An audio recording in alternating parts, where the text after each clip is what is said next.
Hey, good morning, good afternoon, good evening. How's everybody doing? Take a sip of this. Let's see. I know Nikki was here early with the virtual hugs, which is awesome. So I think she must be feeling better. Ron John, I think he said he's gone, but he'll be back. Scott, as always. Tommy J, how you doing? Daz, you're up early. Wow, wow. Andy, Tony, and Gorgeous, how you guys doing? Glad you guys could make it. I had to change it. Um, we did. Some work on the yard. It's they're getting ready to pour concrete, I think, today, which is way ahead of what I thought they were going to be. All the ditches I know that Logan had. I haven't answered any of my comments in the last few days, so it's not because I'm not going to. I'm just lazy. So hey, JJ, how you doing? JJ, everybody congratulate hit his 500, which is flipping awesome. It's hard, isn't it? I mean, I was amazed at 100, but 500 was a milestone, and then now you got to get to 1,000, and that was my next milestone. But so congratulate JJ. Uh, he's a good supporter. So is Off the Hook actually too. So if you guys aren't subscribed, you guys do a lot of stuff, collaborate a lot, both of you guys, which is awesome. And everybody supports everybody, I think, here. So you know, everyone. I know Dad's up early. Well, I guess it's like 5 o'clock, right? I don't even know what it is in the where you're at. I think you're back in California. Hey, Andy, I think I said hi.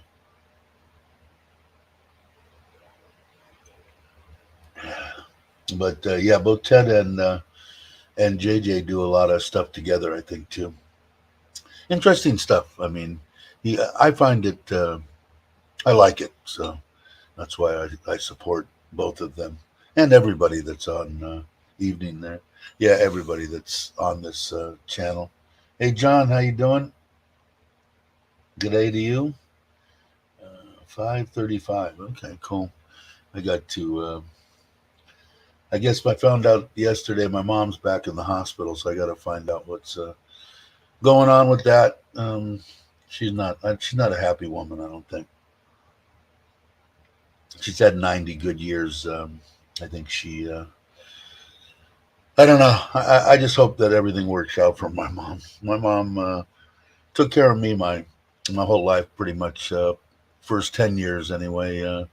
I was an only child, and then my brother was born. Um, but she took care of both of us as pretty much a single mother. That's why I say I overtip all the time because she was a waitress. But did everything, man. And saved for pretty much us. For the kids. That was the way it was in that era. Was you just busted your ass and took care of your family and shoved away as much money as you could to give away when you died. Different than today, I think. But anyway, hopefully she hopes she hangs in. What it depends, whatever she wants. I know my mom; she's not going to want to live the way that she is. Thanks, JJ. Appreciate it, guys.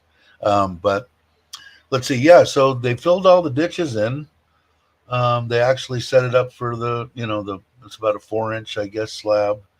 There's going to be some dirt areas back there for my wife to plant all her roses and bushes and whatever she wants to do to make it pretty. And yeah, and the kids came over again yesterday. Actually, my wife's boss's daughter, we took care of her from like 9 o'clock in the morning.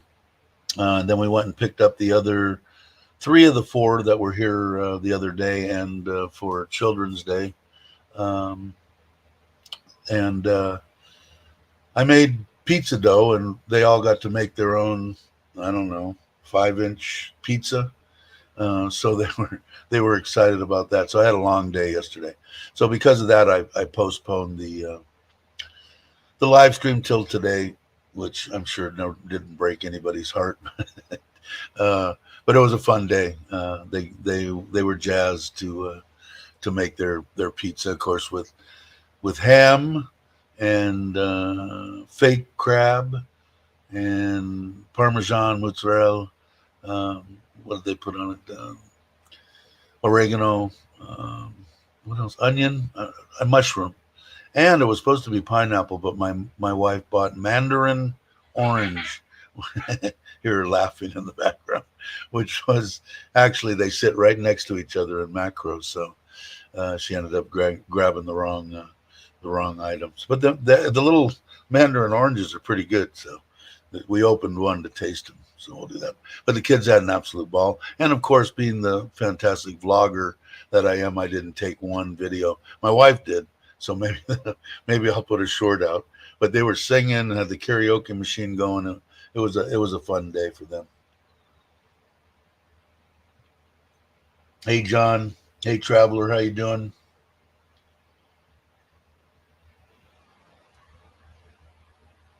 Let's see. John's saying they don't build them like that anymore. No, not at all. The 90 tough as nails. Yeah, she was, man. It was really weird until all of a sudden. I mean, she was this strong Italian woman that would tell you, just exactly how it is. And I don't like you. You're fat. You're old. Whatever she wanted to say. I think when you reach a certain age, you don't buffer anything anymore. And to talking to me and never wanting to hang up. If she got me on the phone, it was, I'd be 2 hours later. Well, Mom, I'd like to take a shower. And and now it's like I can't get her to get on the phone. And well, it's been that way for about 2 years, I guess, pretty much since the virus was here. And now it's like, oh, I can't talk very long. I'm just like nervous, and I'll talk to you, bye, and click, and that's it. Maybe a 30-second, 1 minute phone call. So it's just weird. I never have seen that, and I guess it's in the mind. And she went back and forth during this period to being normal and wanting to travel and making travel arrangements and everything, and then falling back in a month or two later. And so they're thinking maybe some kind of chemical imbalance or whatever, but I don't know. It's weird for me to try to figure that out. Anything that happens with the brain that freaks you out, I don't understand because I've never experienced it. Hey, Robert, how you doing? I think I said hi to Tony. Um, my Sicilian mom is not happy often either, but just stop kicking when she gives the evil eye. Still scares me.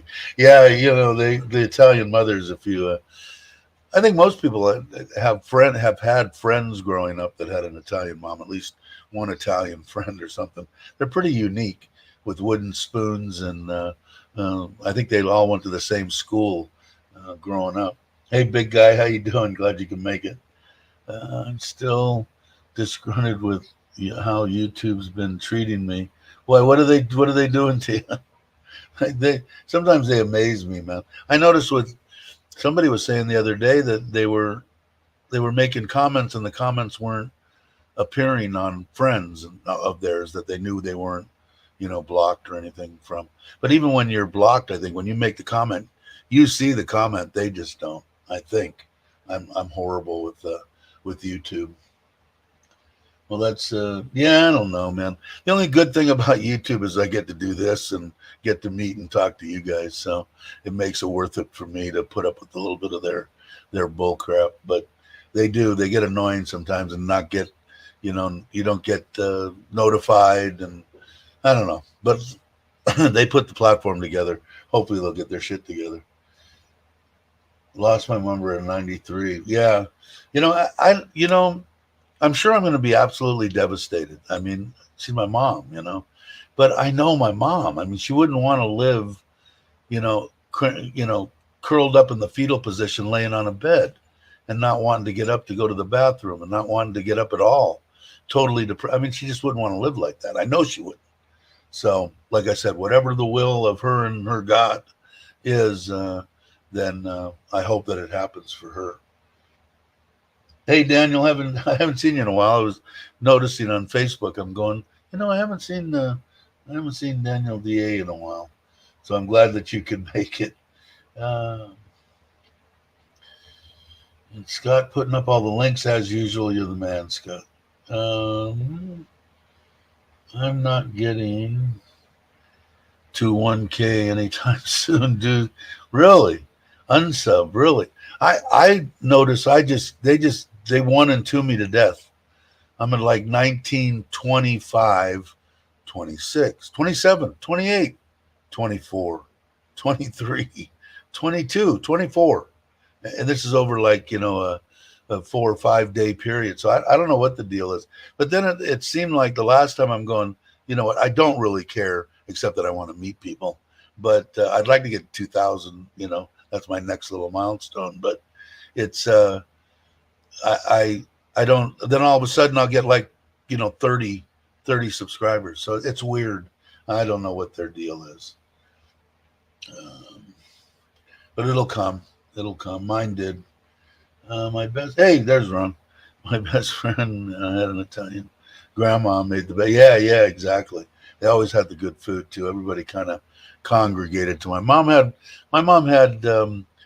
oh man, maybe 3, 4, 5 times a year she would have all my friends over, my close friends that we really hung out. There was about 6 or 7 of them, and some of their sisters and part of their families. They'd have like 15, 20 people, and she'd make gnocchi, some kind of pasta, meatballs, sausage, all homemade, of course.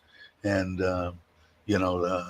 they loved it. They loved it. They still, to this day, I think the last one we did, I think was at my 50th, so she was still doing them way until the late days of my youth, at least. Let's see. Rob saying, hey, Rob, how you doing? My mom is 78. My dad is 80. Mom has Alzheimer's, which is a bummer. That's my biggest fear.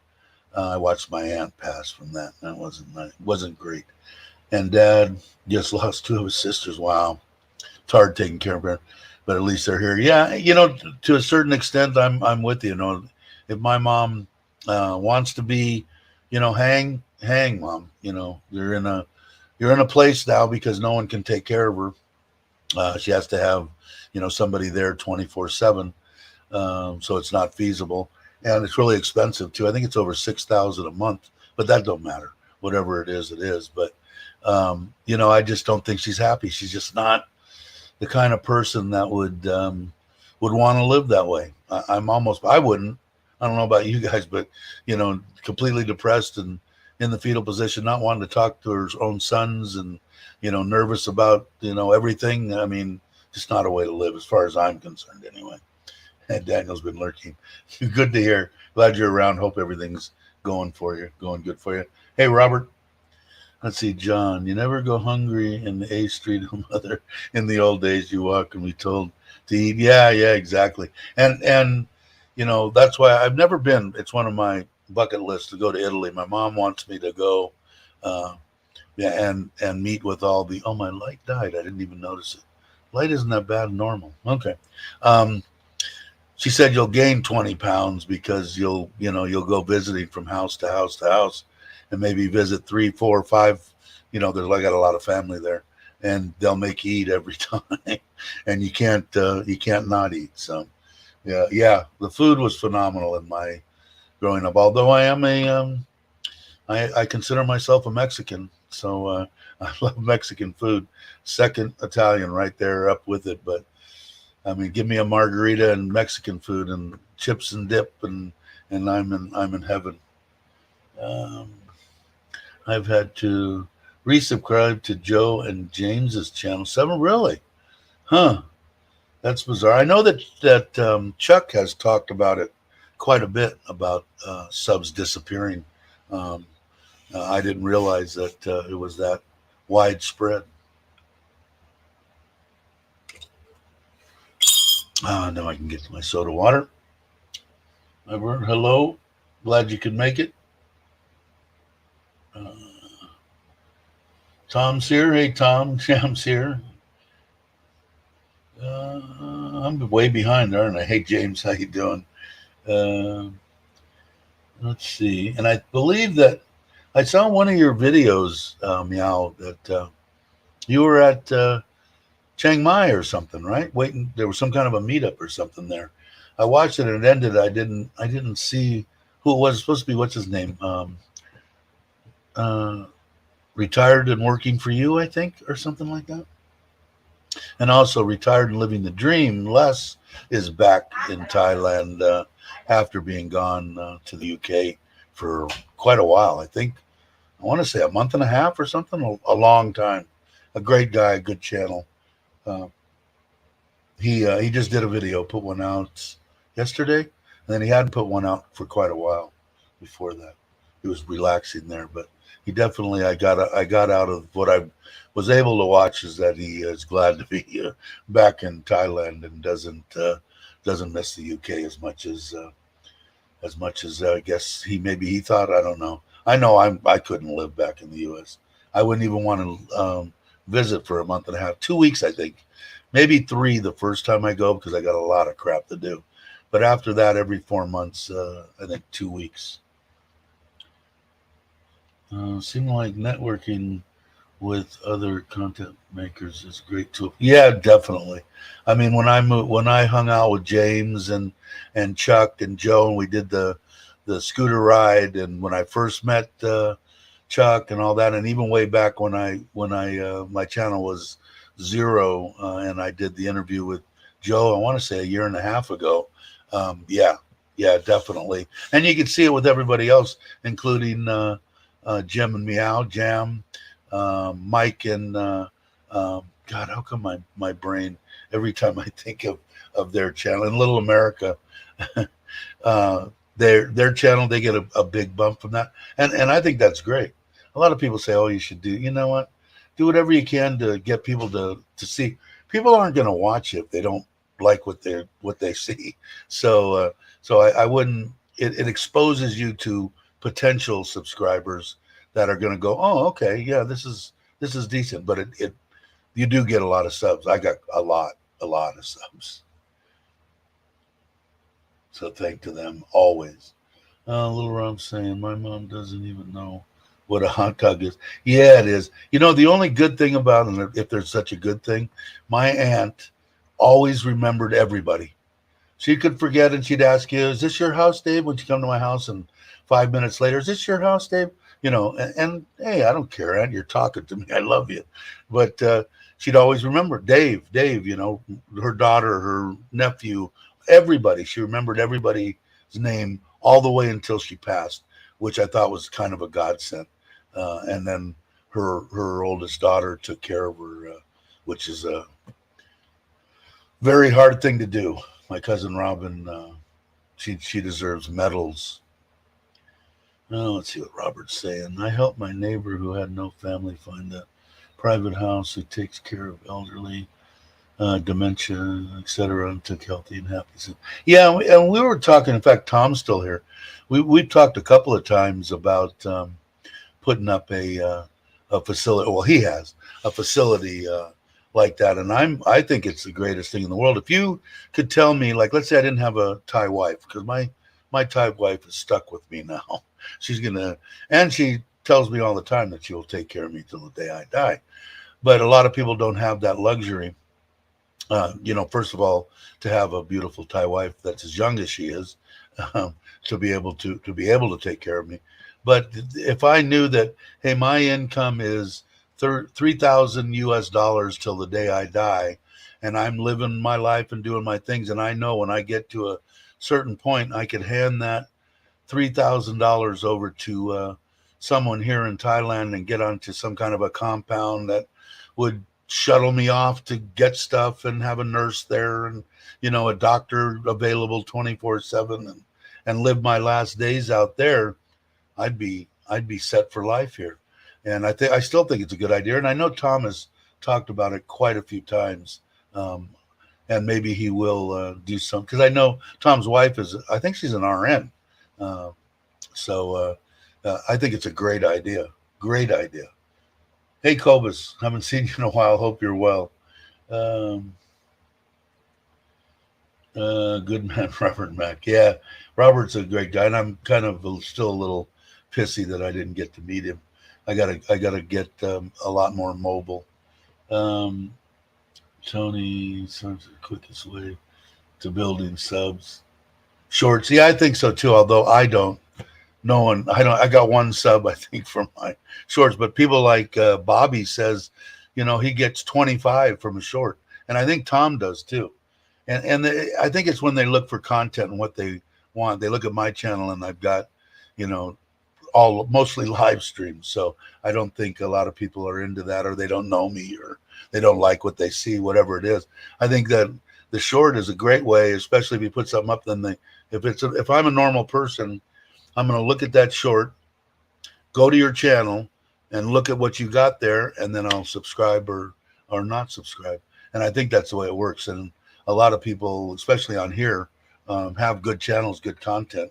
So yeah, definitely good advice. Shorts are definitely the way, and they're so easy. You can do them on your phone in under a minute, and release them. They're already on. Boom, boom, boom, and you're done. It's amazing. If I miss something, guys, I'm way behind, I think. And the Giants. Who's playing? I don't even know who's in the playoffs. I know nothing about anything. Hey, Adrian, how you doing? Glad you could make it. Happy Sunday to you. If I miss something, look, put in good ones to meet them. If I miss something, guys, just put it back up or something up. Taking wife to Las Vegas in 2 weeks. Flying coach to see how I fit. I'm uncomfortable. I will pay to fly business trip to Bangkok. Yeah, if you're a big guy, especially, I'm just a fat guy. I'm normal height, I think, maybe 5'11", something like that. And I fit in the seat, but not very well this way.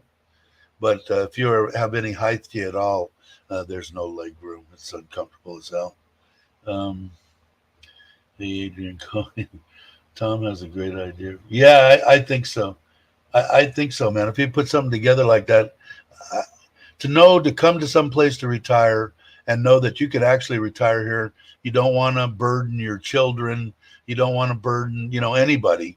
And you can set up your whole deal to live the way you want to from, 55 to whatever, 75 or 80 or whatever, and then say, okay, now I'm going to transition into this. I'm just handing my money over to them, and they're going to take care of me, feed me 3 times a day, make sure I, take my vitamins and medication until I pass. I think it's great. I think it's a great idea. Hey, how you doing, Verna? If you're still here, I'm so far behind. Nanette's here too. Hi, Nanette. Is Gray here? Is Logan here? I didn't see. Oh, Tim's here. Hey, Tim. He is. I was just saying about you had said something I haven't answered. I briefly looked at the comments about the ditches. The ditches are all filled in. So I bought all the steel and stuff yesterday, PVC to finish the stuff under the concrete for all the stuff going to the pond. And I believe they're going to start pouring concrete today. It's going to be nice being able to walk all the way around there on concrete. The worst thing for me with my knees is any kind of uneven ground. Doesn't have to be steep or anything. It's just got to be uneven. Even the slightest thing, it throws me for a loop. Let's see if I can catch up here without most of you guys. Everybody says hi to everything. Going great. I recommend spending an extra on business class so you can sleep and allows to wake up fresh and not wait. Yeah, I agree. I agree with that. Everybody's saying hi to Verna and Nanette. I'm caught up. All right. So, so I don't know what I was talking about. What was I talking about before we got onto business class?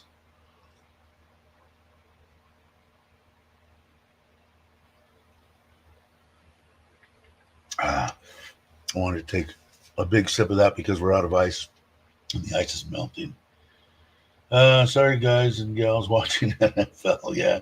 Hey, Jim, how you doing? Morning, late night, great meetup with Chris and Patty Doyle. Really? Now, that's the one retired and working for you, right? That was the one I saw the live yesterday, I think. Very cool. I like them both, I think. I watch Patty more than I watch the retired working for you. But both seem like good people, and both do good things. Like I know Patty did that boxing match and put a bunch of stuff back to the Thai people, and I know that what's his name, Chris. I know he does too. So it's awesome. Yes. Okay. Hi, Cobus. Everybody say that. Yeah, Chris Parker. I don't watch him that much, but I know a lot of people do, and from what I've seen, the couple times that I have watched, he's given a lot back to Thailand, and I'm all about that. Yeah, I was gonna see. I should have put up the. I wanted to see. Paul Mounois went to the same place that Robert went to on the T-shirts, and let me see if I can. Of course, being the let's see, being. Do I have it? Oh man, I don't even have it up. Okay, let me bring it up. DTD. It might take me a minute, so bear with me.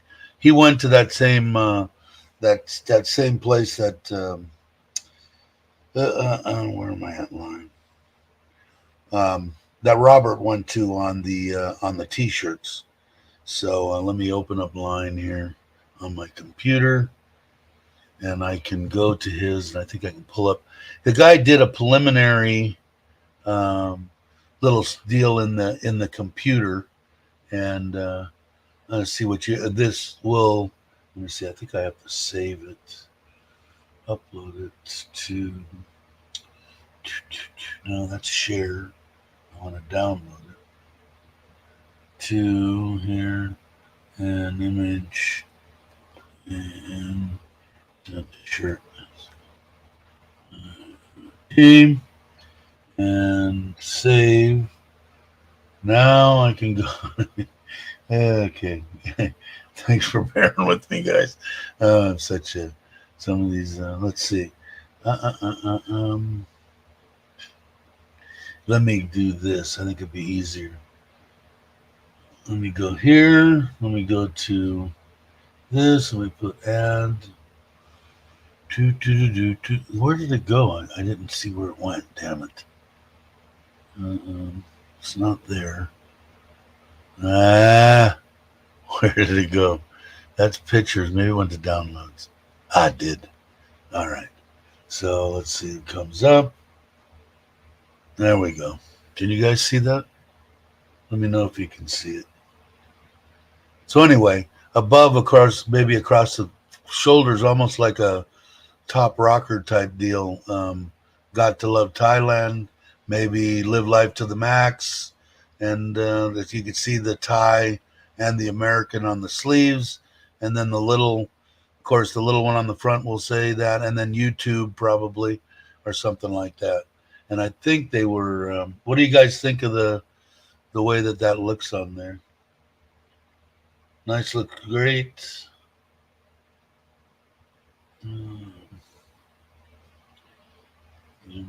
Regards towards the end of March. That's right. Daz is coming back in March, which will be cool. But anyway, and then like I said, I'm just getting these to give away. And this is the polo shirt, and I want to say, I forget the. Well, I can look right here. Hold on 1 second. The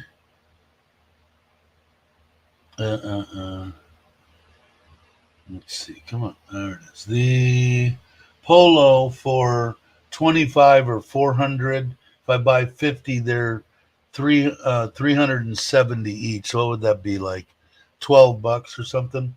And for 50 of the T-shirts, which I don't know what the T-shirts look like, 280. So under $10, right? 3 6. Yeah, 6 7 8 $9, $8 $9. And the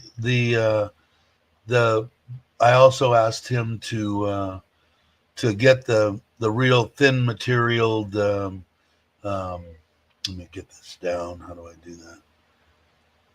Gotta go back here and click on that. The real thin material that wicks, water away. And I'll see if they have a T-shirt deal like that. But what did I say they were? They were like 370. God, I can't remember what I just looked at. That's horrible. Okay, for 50 of them, 360. So what is? I can look that up real quick. What's 360 at today's rate? Dun, dun. Okay, 360 divided by 32. $11.25. So that's not bad. Times times 50. So it's like five. Oh, that's $500. So when I say 360 times 50 is 18,000 baht. So maybe I'll have to get. I don't know if I can afford that. 25 is 380. So 380 divided by 32 is 11. That still is about the same. All right, 380 times 25. Yeah, 9,500 baht divided by 32, 300 bucks. So that's probably what I'll do, um, and I'll get them, and then I don't know, give them out to people. I don't know. I don't know how I'll figure out who to give them to, but maybe we'll have some kind of, I don't know, test game, something or other. We'll see. And everybody, I have to check. I didn't check on, but I think we're still doing great on on the uh, uh, uh, on the members, and still above the mark. I think the 30, yeah, 29.78, 33 subscribers. So it went down a little, but we're still staying right at the mark to give the 1,000 baht to the kid, which I said he's going to get. He's going to get anyway. It doesn't make a difference. But I just like to keep everybody updated on how many we got. So probably start with, of course, we got 20. What did I say? 30 something. What did I say? How many? 33. So maybe I'll have to like man up and buy the 50 and at least get them for the members. You guys, when I do get to that point, I'm going to ask you, especially if we start with the members, to give me what size, and they make normal size. If you didn't see the deal with Robert Mack showing a shirt on, he is a big man. 6'7", 6'8", I don't even know. Robert's huge, and the shirt fit him. So I think they're all the way from like normal American size 5X and to whatever, all the way down. So uh, that's why I wear black. Somebody mentioned that their wives asked him, "Does Dave wear anything but black?" I can't remember who it was, but pretty much I would say 90% of my wardrobe is black, and for that reason, it makes me look thinner.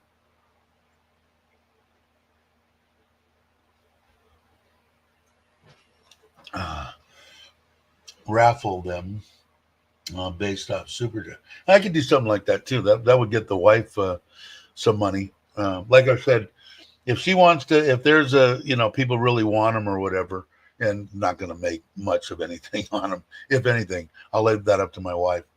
And if my wife wants to, because I see some people selling their stuff for $35, and I'm imagining that's for shipping. But that would, I mean, if they're $12, it's very well the shipping could be $10 to the States, maybe more. I don't know. And then make $10. That's probably reasonable, I guess. I can't see making that much money, but especially for my wife, that's what makes it nice on having her in charge of everything, and the AdSense account going directly into her, goes to her account. Then she can do what she wants to with the dough. Man, only 7 months. Thanks, Rob. Uh, Simply $33. Yeah, and did you see? I didn't. Let me download that one because I'm pretty transparent. You guys know I don't hide anything. Image price. Uh, CE, and this could be for anybody that wants wants something else. Let me add this one, and we'll show it here. Uh, where to go? There it is. So Polo shirts was the one that you see down the. That's what 1 through 9. They're 550. They have ball caps, hot pants, crop top, dresses, shirts, basketball deal, polo dress. What is a crop top and skirt, a vest, a bikini, an apron, kimono, and then they have the coolers and stuff like that. And see, I could do something like that. They have coasters and they have big and small coolers. Maybe I can get some of those. Those are more on a cheaper side to give away too. But so I don't know. The T-shirt versus it looks like they're $3 more pretty much for T-shirt versus the polo. So I don't know. We'll see whatever it is. But if you guys see some or wanna, I'll probably order ball caps just for the hell of it. Especially if they turn out nice. Maybe nice ones. I didn't notice. Did they show embroidered? It says embroidered, but embroidered's less than 5. Maybe that's I don't know. I don't know. One says 350, one says 300. I'll have to ask the lady. Paul did give me the line for the lady, so I'll do it. But I think it's kind of cool, man. I really like this. Like I said, I could see it with Got to Love Thailand across the top. Maybe one of the sayings, live life to the max, or live today, not tomorrow, or something to that effect, and then YouTube or whatever. I think it'd be awesome. Maybe a little YouTube on each side on the sleeve above the flag, and then again on the front, the same type thing. I think it would look good. It comes from this deal behind me. I gave Paul, sent him this picture that's behind me, and that guy put that together. So, or the person, maybe a woman. I don't know. I'm horrible. The person at the T-shirt place put that together. All right, I'm behind again. Not too bad though. Headed south tomorrow. Jim is easy. What? Just for you. What? Got to love Thailand not fans. Hey, you can't get enough of those, right, Logan? Hey, Douglas, I didn't see you. How you doing? But yeah, get some of that stuff. I don't know. Like I said, if my wife wants to do something with it, I'll leave it up to her. But the stuff, the stuff that I order is going to be, maybe raffled. I don't know. That might be an option, but a lot of it's going to be given away at no charge also. So, hey, Mark, how you doing? Glad you could make it. Tourist elephant pants. Yeah, I could wear those. I have to find out. But the stuff in Robert, I think Robert's gone. He usually is in and out. But I know obviously he went there and did a live from there. So he's promoting them, and it looks like the prices are reasonable. I'll find out. But I want that thin, almost that shirt that they wear every Thai person and anybody that can fit them. They don't make them my size, but the ones that say Chang or Leo and have all the advertisement all over them, that real thin material. That's what I want. Big day yesterday. My niece finally. That's right. After 2 years of delay. Well, congratulations to her. That's right. I remember that. I remember when before you came talking about, well, I might stay to this date because my niece is getting married and I want to hang for that. And then all the crap started happening, more crap and more crap. And I remember that. Hey, Mike, how you doing? Morning to you.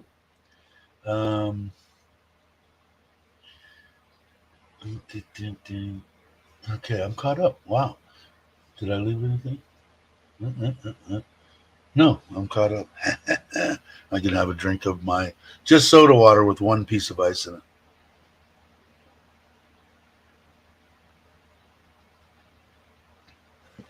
I'm gonna put the link in too. I didn't send it anywhere today, so let me put that in.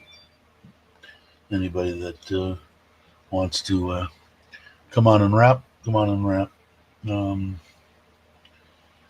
know I have to.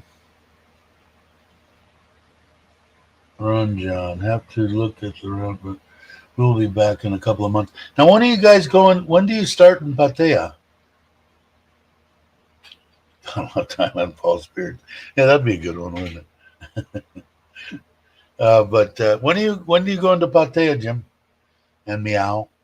I think I think soon. But yeah, I don't know. I think it'd be kind of cool. Everybody's making them sell 'em, but I don't. I just $35. I mean, what is that in what I consider Thailand money? 35 times 32.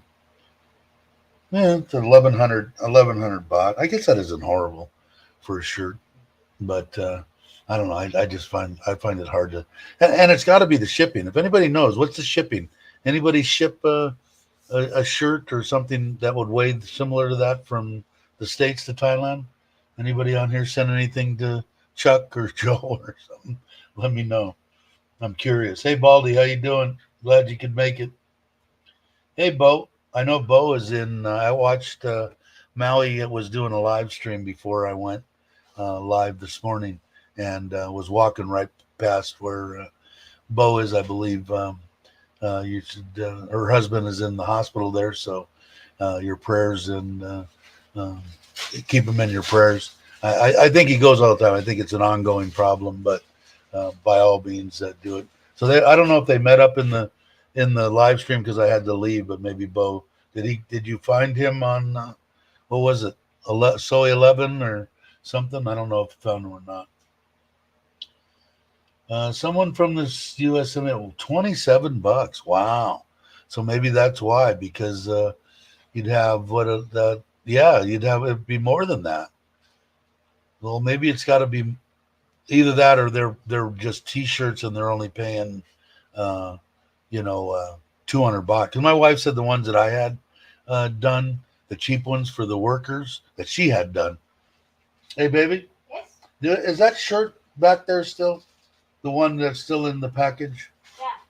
Let me see that, and I'll show that to him. And the guys, she had these made. How much were these? 100 baht. 12 for 1,000. 12 for 1,000. They were under 100. Huh? They were under 100 baht. Not 100. Around 90. Yeah.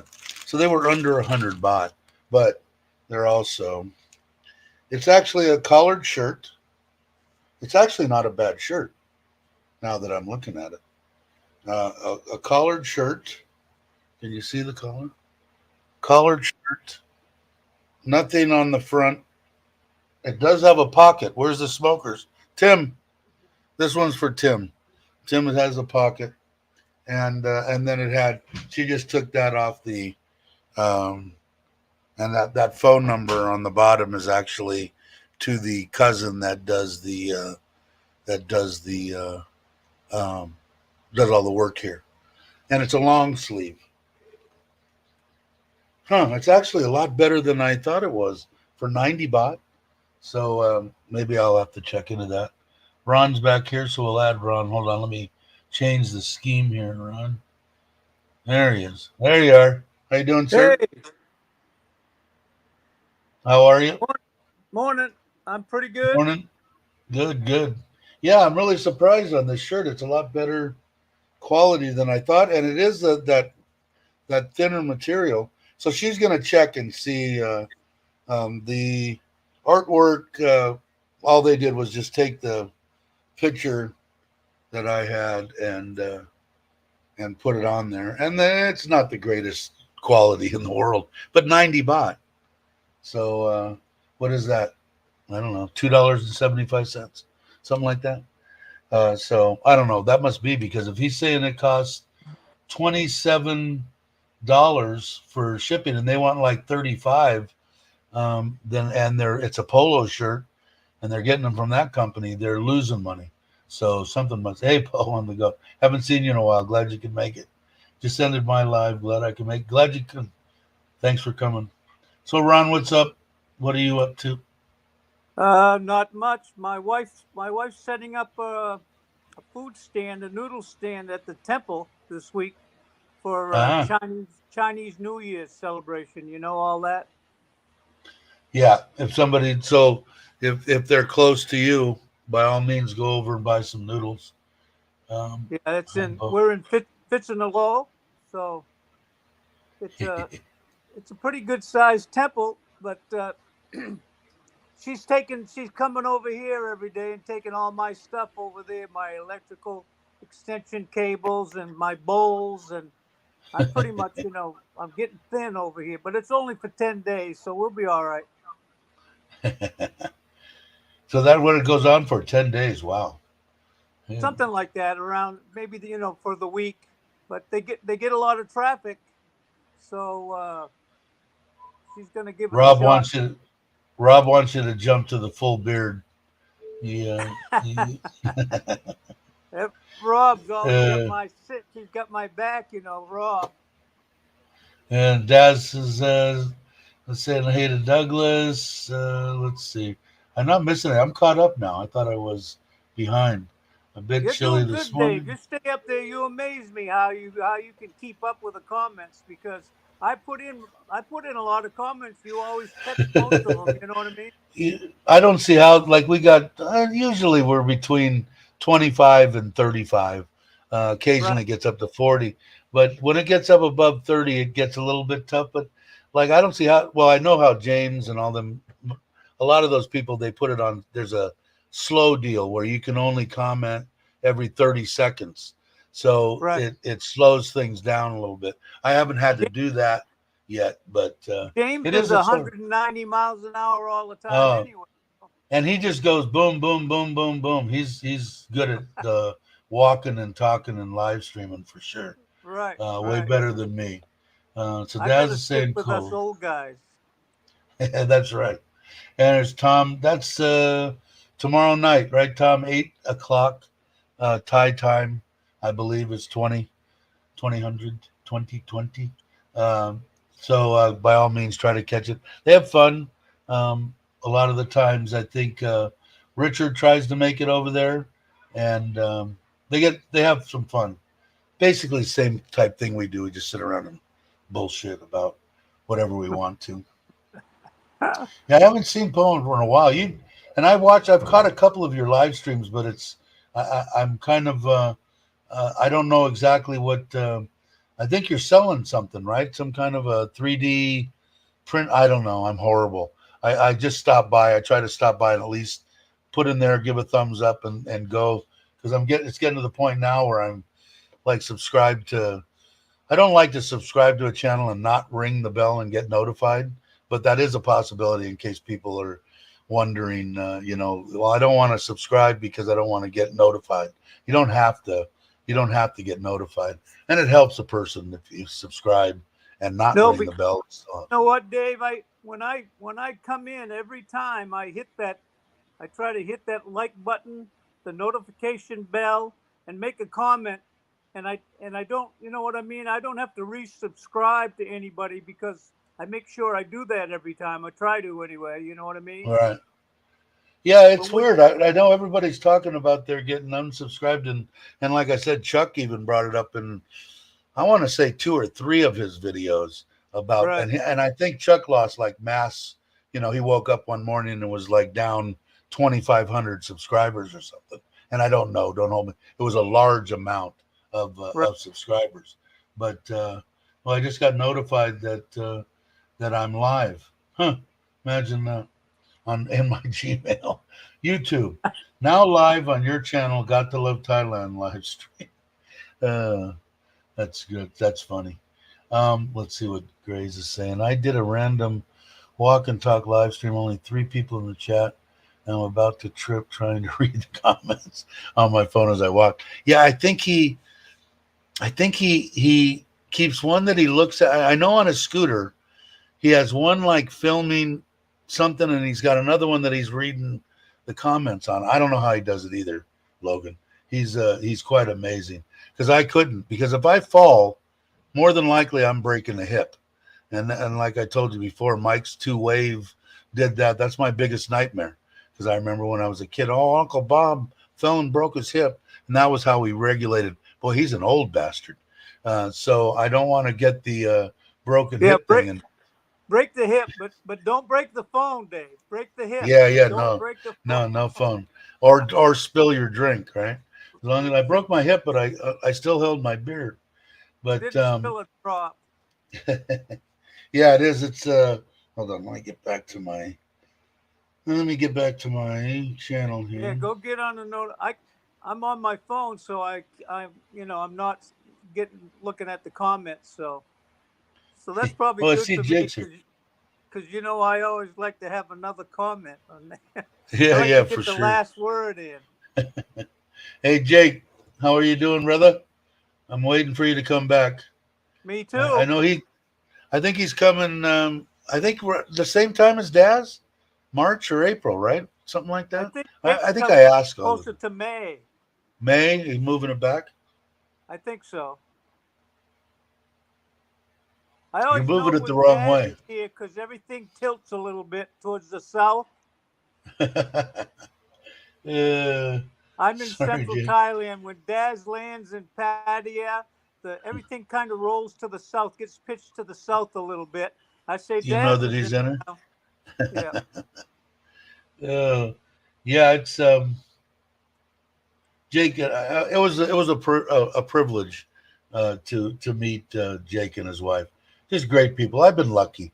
I got to get your way because I want to meet up with everybody then, and I'll probably do it. I'm gonna guess when Jake gets back because there's a couple. Isn't Uncle Craig close to you too? Yeah, he's about an hour and a half drive from me. Yeah. So So maybe the next time. Hey, David, how you doing? The next time I will. I'll yeah. make it that way. I'm hoping to have that trailer. I pushed everything back because I'm trying to bombard the backyard and be done with it.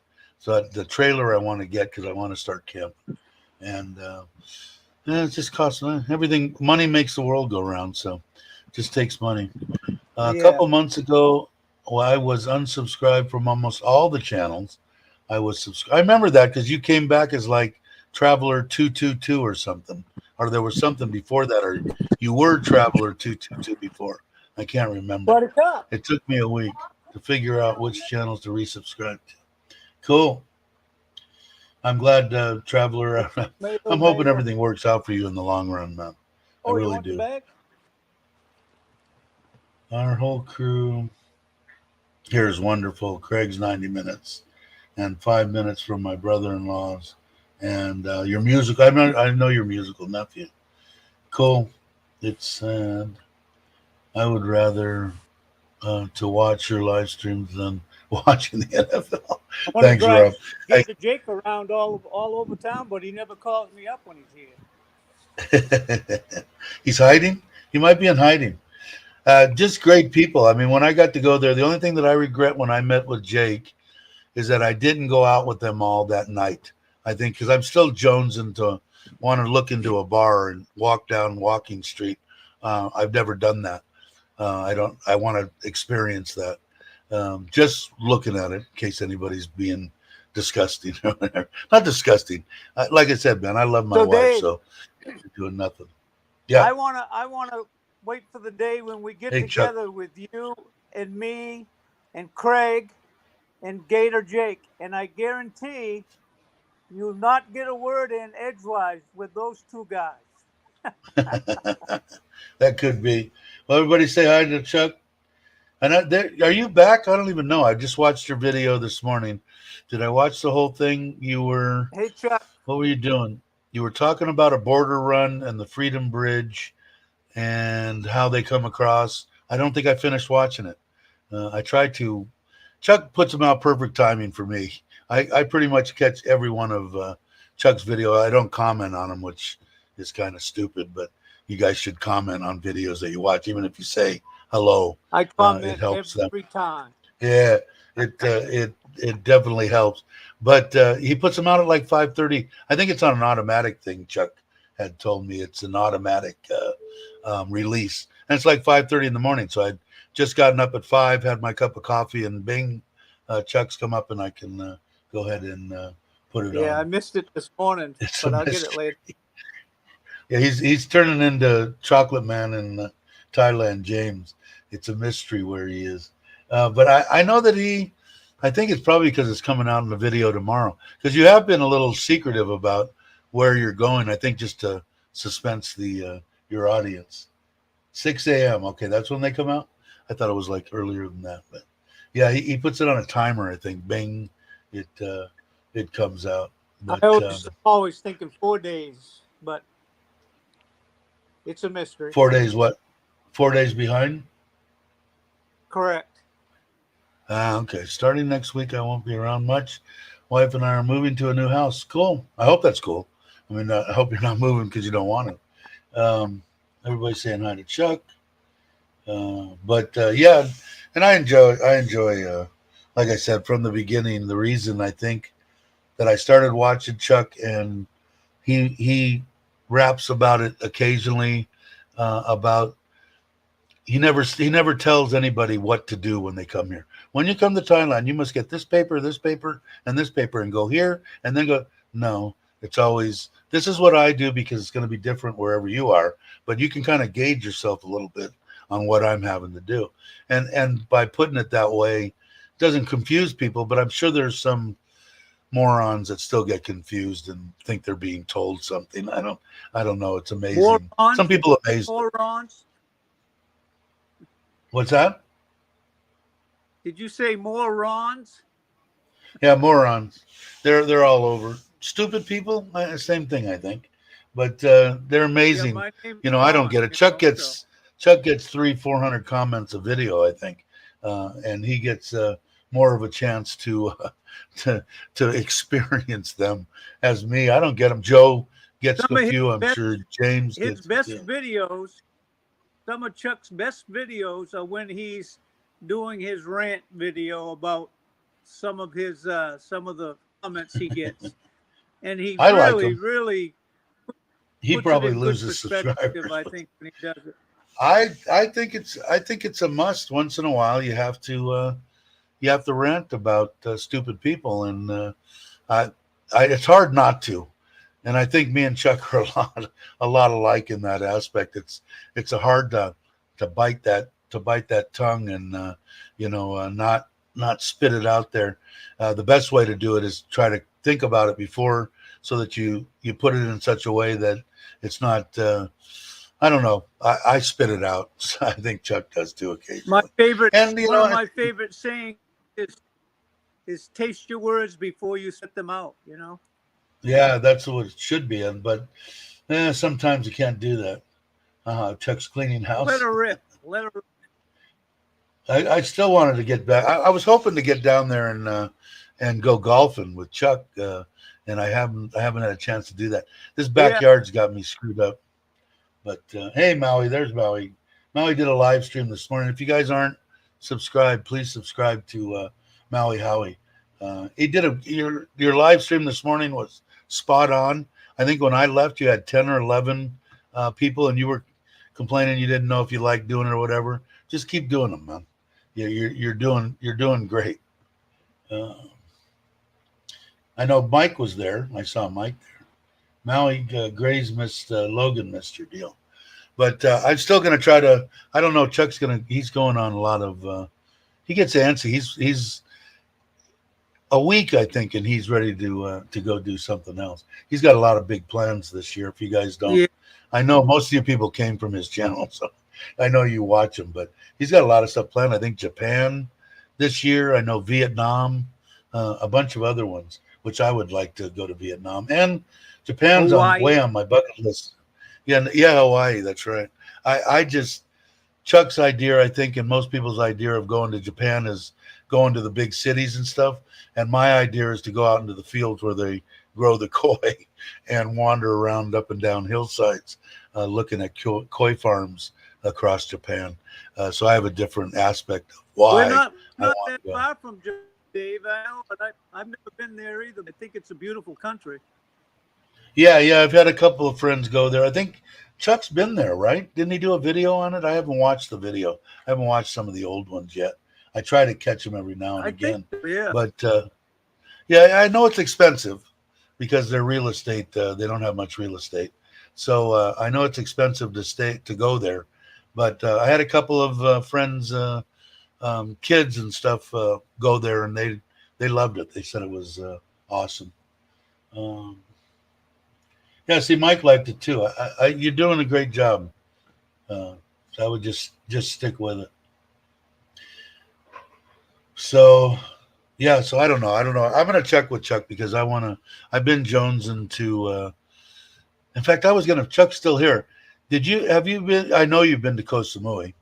The I forget the name of the hotel. We're going. The wife is going.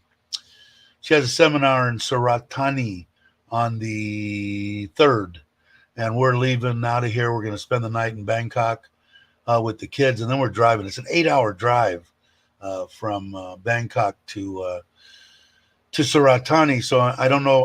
I wanted to try to stop and at least say hi to the little America there, maybe have lunch, but I don't know. It's going to be a long drive, and then we're going to spend 1 day there and then 5 days in Samui. But they got so many nice places in Samui. The one that we picked looked nice. We'll find out if it is, but it was very reasonable compared to some of them. And the one, I mean, this one's like, I forget how much it is. It's like half price or something. They wanted 50 some odd thousand for 5 days. Is what they said. The normal price, and then it was like a quarter of that or something. So we'll find out. It's one of those secluded ones. It's not ones that's near the hustle and bustle, because it's kind of, me and my wife never went on a honeymoon, so it's kind of our honeymoon, and just for me and her to kick it. So I'm looking forward to that. So I'll be gone for those days, and then you're going to probably take off and be around the world, but I'll catch you a couple of days in Tat Phnom. Let me on. Yeah. Okay, cool. I can do that. But let's see. There you go. That should do it. Let Chuck on. I just don't know. I know you've probably been there 4 times. I tell everybody on this channel that if you ever want to know anything, go to Chuck's channel and type in where you want to go. He's probably been there 3 times. So, how you doing, brother? Hola, how are you? I'm hanging in there. I'm on my phone, so I don't know. Is there an echo? Does it sound okay? I think it sounds great. Yeah, I don't see any problem. Thank you, Grace. Grace gave to send Chuck the link. That's pretty funny. Thanks, Logan. You were asking me about Koh Samui. What? Yeah, we're going.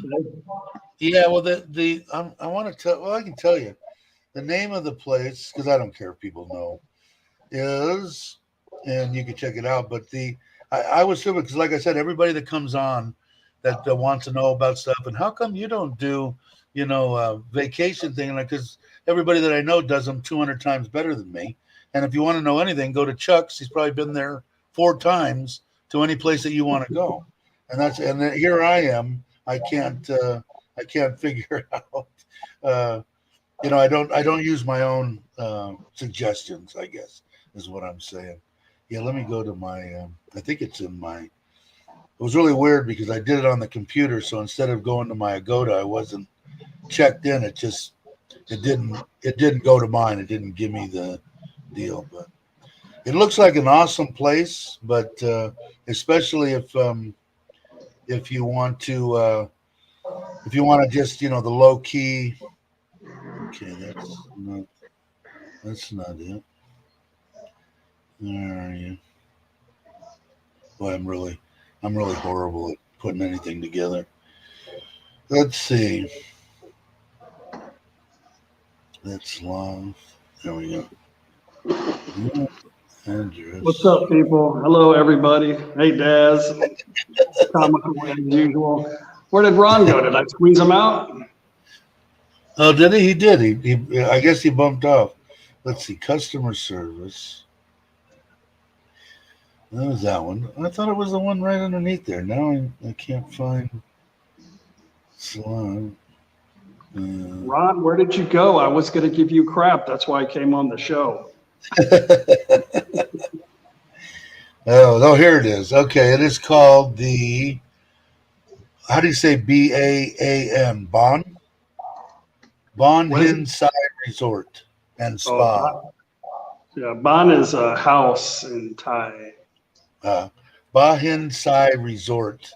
It I mean I didn't get the most expensive rooms or anything, but it was very reasonable. Sea view, standard room, like 300 square meters. Um, and but it's like built. It's probably going to be a nightmare for me because it's built on the side of a hill. So Oh, I'm going to have to. Yeah, I'm going to have to man up and walk up and down. So I'll just take pain pills every morning. That's my new cure. I told my doctor, I said, I need more pain pills. And he said, why? And I said, because I want to try to walk every day. And I have the energy now, but my knees aren't cooperating. Well, yeah. each visit, we can only give you 30. And I said, well, you give me medication for 3 months. Why can you want me to come back every month? And he just laughed at me. I said, you know what? I said, I'll try taking the pain pills. If it works, then I'll just figure out how to get them. He told me how to get them. He said, just go to the private hospital and ask them for drugs. And he said, they'll give them to you. I said, okay. Well, today is, it's Chinese New Year. I guess it's like 3 days long, or Lunar New Year, or whatever the hell you want to call it. Right. So part of the tradition is to go on a trip or something. And I don't know. I'm always confused on the rules of whatever's going on in Thailand. But I told the mafias last night, wherever you want to go, I'll treat you. But we have to spend the night because I don't want to go somewhere and just be your chauffeur and your ATM machine. Just I want to go. If I'm going to pay, we got to spend the night and have a good time. So they're gathering the crew right now. I don't know where we're going, but I parked the vehicle up front. I said, well, just let me know if I need to add seats to it. So we'll be leaving here pretty soon. But that's kind of the thing. I stopped telling people where I'm going because it seems like it changes so much here. Like, right. I say, oh, we're going to go here, and then we end up not going there. But yeah, you try to keep your audience engaged too by not. Sometimes I find myself being repetitious because I got so many different people watching the videos. They don't watch every one of them. And where are you going, or where are you at? Like, well, hell, I done said it 20 times. We're going to friggin' Hawaii. But that sounds like fun. I haven't been in a long time. Me and my wife that passed away, we usually went to Maui, and we usually stayed at the Westin, and we usually loved it. The only time that she didn't love it is the one when she left me in charge, and instead of a rental car, I rented a bagger, a Harley, and she had a bad back, and I took her for a bunch of whoop-de-doos. You're not supposed to ride around that island, and especially on rental bikes or rental cars. And we had fun though. I liked Hawaii. It was a little on the pricey side, but fun. Yeah, I'm looking at hotel. We bought the ticket. The ticket wasn't really too bad. Usually stuff from Thailand's a little bit more than the States, but it was. I upgraded the seats. It cost about $2,200 round trip. It's like an 18-hour total flight. We stop over in Japan, little short stop in Japan, and then off to Hawaii. But it was like $2,200 for the $2,200 US to get round trip. So, but the hotels, I've been looking. You know what? Everybody was like, do like Airbnb or do a condo or this, but it's actually more money to do that in the States. Like, it's okay if you've got a big family or you're traveling with a group, but as a couple, the best thing to do is just get a hotel. But the prices are varying from about 6,000 to 20,000 baht a night. Right. So the 8 days that we're going to be there is going to cost us a lot more than the airline ticket. I live there, so I mean, I'm kind of done with Hawaii. I actually got a little claustrophobic living there, but Paige has always wanted to go, and I promised her forever I would go. And since we're going to Europe during my birthday, I said, well, let's just go for your birthday. You want to do that? Yeah. So she'll enjoy it. I think 8 days might be too much, but maybe we'll hop around to the other islands. We have a friend that owns a helicopter tour company, and I was looking forward to doing that, but he I guess he moved to Florida along with all the other people. Was that from the escaping service? communism. When you were in the service, did you meet him in the Yeah, I service? was stationed in Hawaii. It was funny. I don't want to interrupt your live stream. I'll let you talk. No, go ahead. Good. No, it gives me a break. I was a medic, and then, if you guys ever been in the military, when you're sitting there at the end of your boot camp, you're like, okay, they're calling out where people are going to be stationed, and my last name starts with an H. Every single person in front of me went to Korea, South Korea. Everybody's going to South Korea, and it's like a hardship tour. It's a 1-year tour. You can't bring your family there. And I was like, okay, screw it. I'm going to Korea, And then right at my name, they said Hawaii.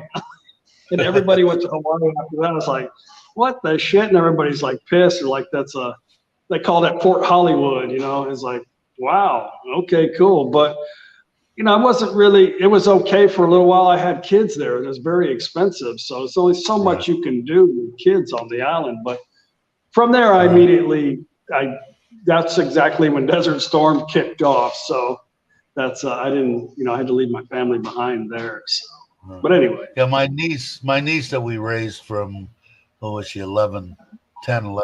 Anyway, she ended up wanting to go. She went to college in Oahu, and she lived there for 2 years, I think. She enjoyed it. Of course, she was a kid. She, what's not to enjoy, but I liked visiting there. I want to say we went 8-10 times, and I think that the rooms in that hotel were, I think we paid between $200 and $300 a night, if I remember right. Mm-hmm. I can't remember exactly, but that Westin in Maui was it was my favorite one, mainly because I think I liked the room. It was a 4-star, 5-star hotel, but when you walked in, there was a big giant koi pond, so I could go up and Jones and get my my koi fix while I was there. But Japan. You've been to Japan, right? Yeah. I heard your comment about that. The reason why we stayed in Tokyo, usually when we go somewhere for the first time, like we're going to, where are we going next? Oh, we're going to Vietnam.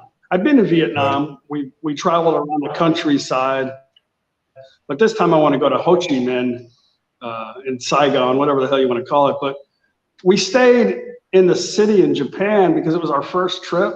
But not only that, there was a lot of like natural disasters going on at the moment. I had planned getting a train pass and taking a high-speed train up into the Fuji, one of the Fiji mountains. Right. Redneck. And then, but we didn't go because of the weather. So, but we had a good time. But our plan is to go spend more time, around Japan. Japan's an awesome place to go. I'd live there if it wasn't. I don't know. It's expensive, but I'm sure you could go outside. Bangkok's expensive too in some places. Right, so you stay out of the city. That is true. I love Hawaii. I know that they just don't have. I know in the big cities they have like, their apartments are like 10 square feet or something.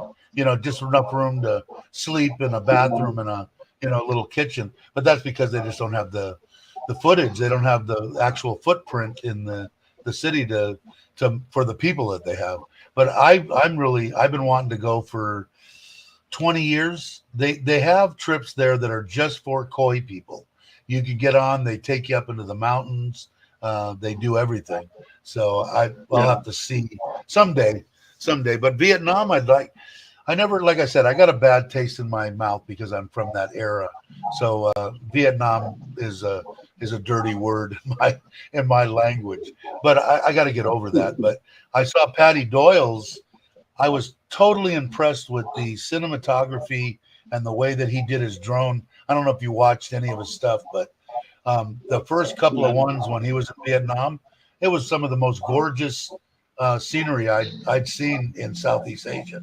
It was beautiful. So, and that's why I wanted to go with Robert Mack. Robert Mack's wife is Vietnamese, and because I'm not like you, I don't have the ability to go. I'm going to go here for 10 days.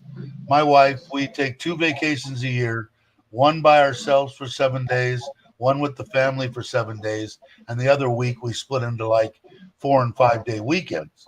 So if for me to go to Vietnam, it would be a 4-day trip. That's why I wanted to go with somebody that's been there that can say, we're not stumbling around for 2 days and go, okay, this is where we need to go. No, your time's up. You need to go home.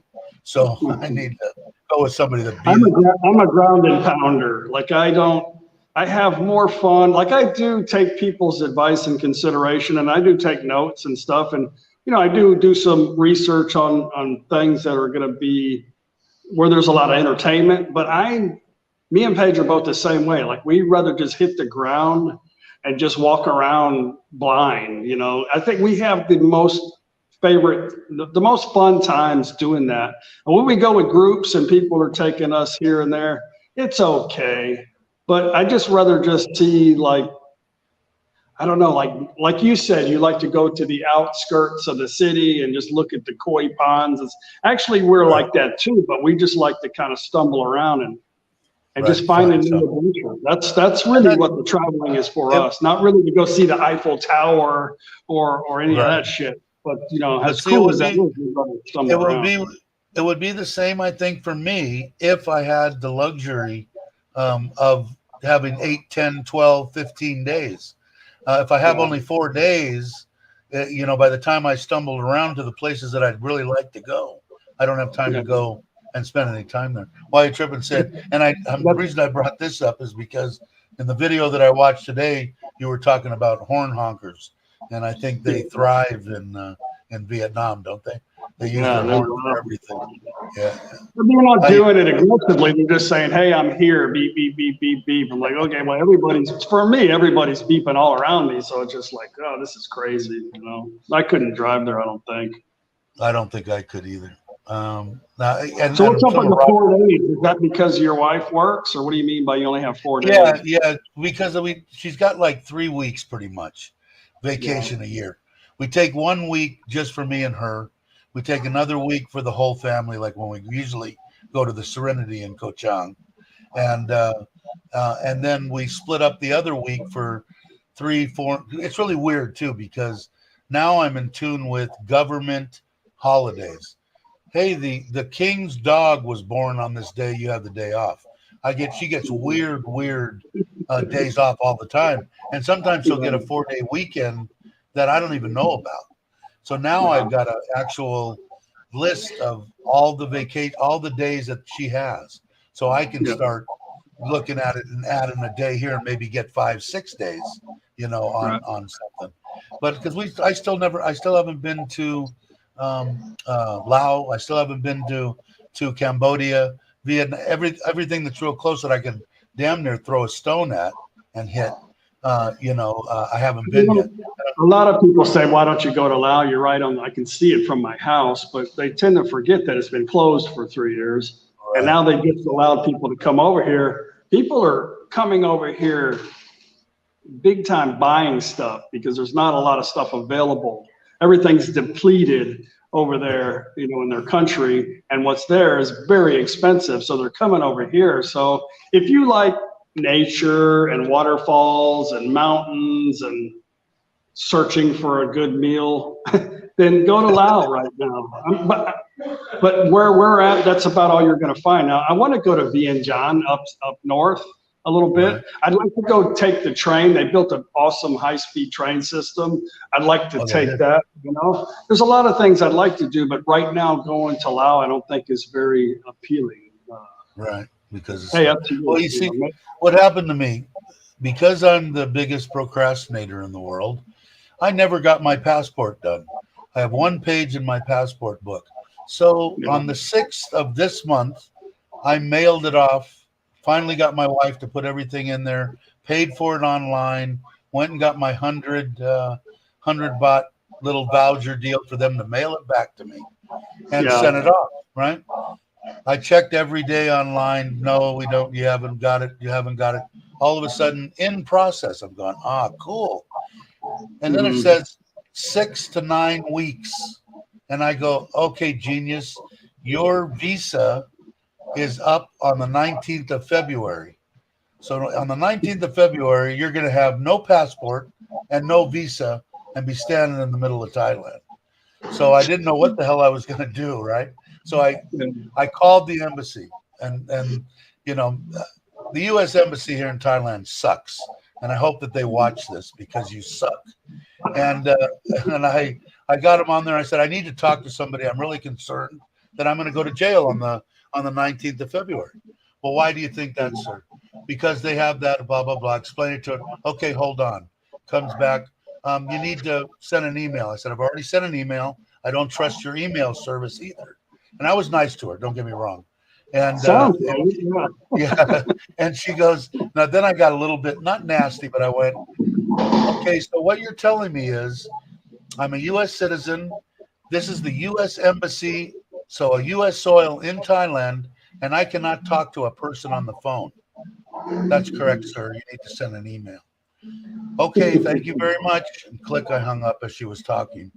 And I did send it to them. Damned if they did. There's a second one I sent. And I said, man, I'm really concerned. I already sent you one with all what's happening, blah, blah, blah.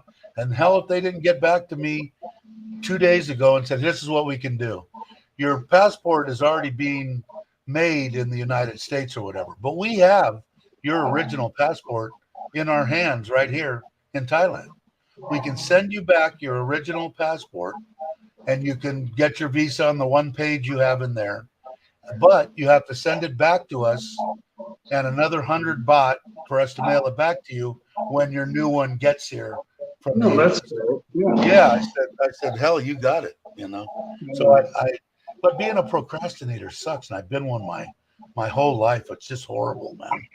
It's hard to think about bureaucracy when you kind of created a lot of that. But yeah, you don't want to get tangled up in a foreign country's legal systems as much as dealing with your own crap and your embassy. Yeah, people ask me, what would you do? I would have went to immigration and said, here I am.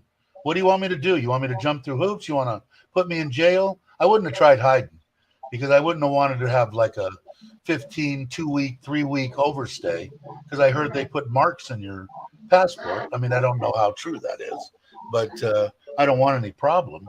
But now I don't have to worry about it, thank God. So we'll see. Yeah, embassies suck.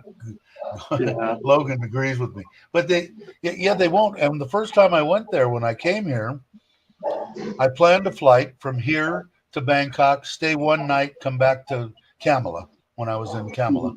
And went there, got up in the morning, got driven over to the U.S. Embassy, said, I'm here. I want to pay my money, hold my hand in the air and say, yes, I make $1 million a year. It was when they still did that. And they can verify it for you and use it for your visa. Oh, you can't do that. I said, this is the U.S. Embassy, right? Same thing. Yes. So I'm here at the U.S. Embassy. I'm a U.S. citizen. I'd like to come in and talk to somebody. No, you can't do that, sir. I said, so you're denying me entry to the U.S. Embassy. Same thing. And they don't budge a bit. You got to go online. You got to make an appointment, come back. I had to change my airlines, add 2 days to my hotel stay.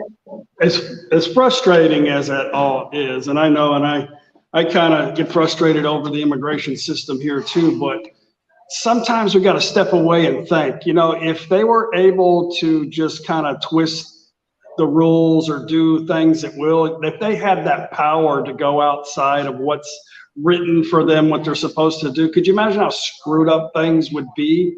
They would just be making shit up randomly, and it could get worse. So, I understand it's like the military, we think, dude, this is the stupidest way to do it, but that's just the way it is. And if everybody had freedom to think, it would be chaos, I think. So when you're dealing with the government, I constantly, especially with the immigration here, I say it all the time. I'm retired. Sabai. I go in there, especially now. I'm only 3 minutes from the new government center. Right? There's never more than 2 people in there. I said it's very easy for me if they say, oh, well, you need this paper and this paper to come back. Hell, I'm retired. This is going to be good for 364 days. What difference does it make whether it takes me 1 day or 2 days to do it? So it doesn't bother me. I'm walking downstairs. Yeah, those stairs are kind of scary. I think. Yeah, they are.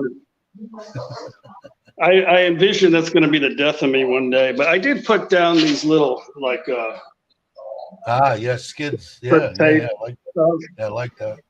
So, That's a good idea. whatever. On the fail.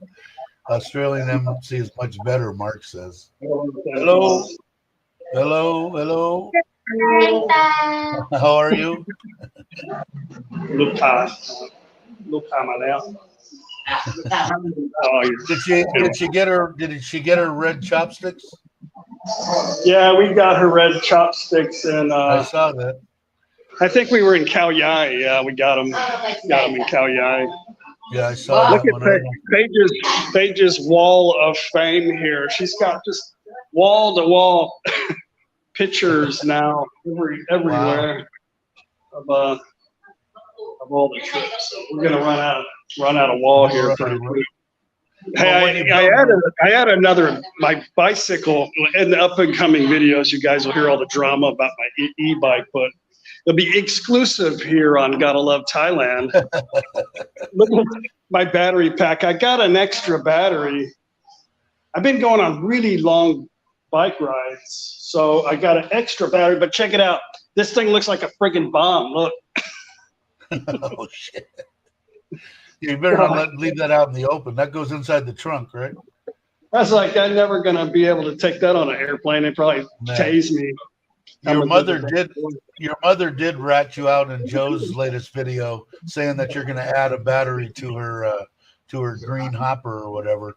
So she said I don't think that I can. I did some research on the system. I don't think I'll be able to do that. But well, she said she went to Lotus, and it's like what 15 kilometers each way, and she still had three deals on the battery when she got back. So she's not going to go any farther than that. Well, I think that's America. As Westerners, we worry too much about shit that's never going to happen. So she was telling me the other day, she's like, maybe I should learn how to ride a motorbike.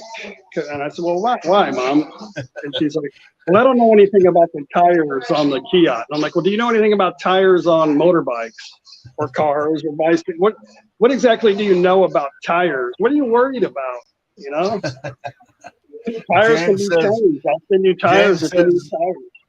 James says I never talk to us when he's got celebrities on. I don't look at the chat. I never look at the chat anyway, James. I'm horrible. James's channel, I think he just hit 30,000 subscribers. James is doing awesome. James is a celebrity in his own mind. Yeah. James is James is good, one of the good ones. Like I said, everybody on this channel, and there's good and there's a couple of bads, but all the good ones on here. I've been lucky, man, to make friends, whatever they are. They're my friends on YouTube. You know, call me a YouTuber. I don't care. It doesn't matter to me. I get to enjoy myself when I meet people. So, and especially their significant others, because Paige brings a smile to my face just seeing her face. I mean, she's too damn happy all the time, and it gives me.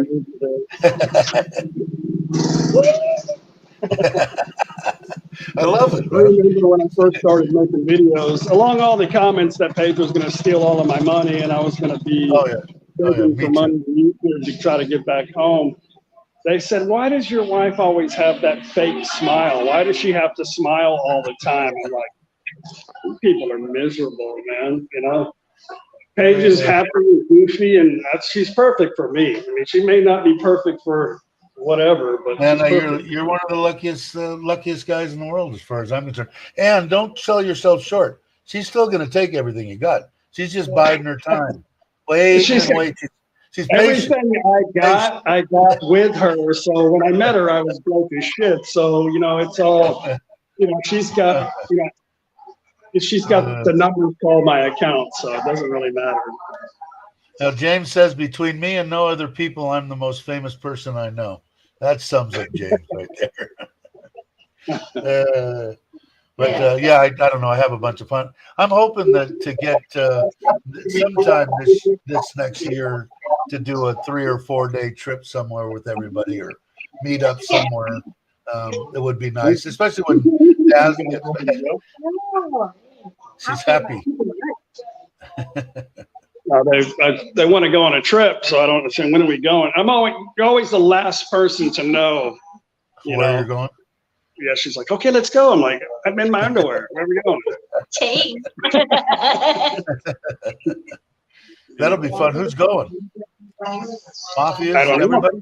I don't know. I don't know who's going. I know me and Paige and her mom are going. Who's going?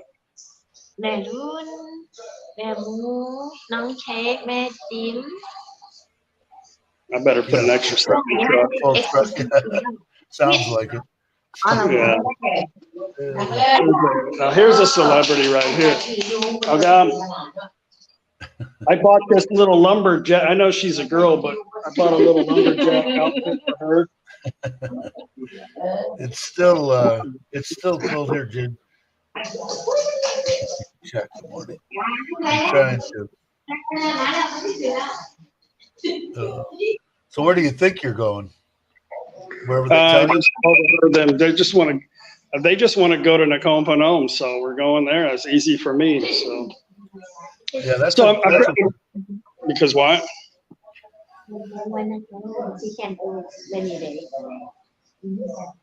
They want what? They can't go many days, so they just want to go somewhere close. Ah, makes sense. So I might go play golf tomorrow. No, what's today? Sunday. Maybe Tuesday go play golf. So you got time to come run down here and play golf. Actually, we're going to be home for a little while. So you want to come play some golf for a few days? Just I might do that.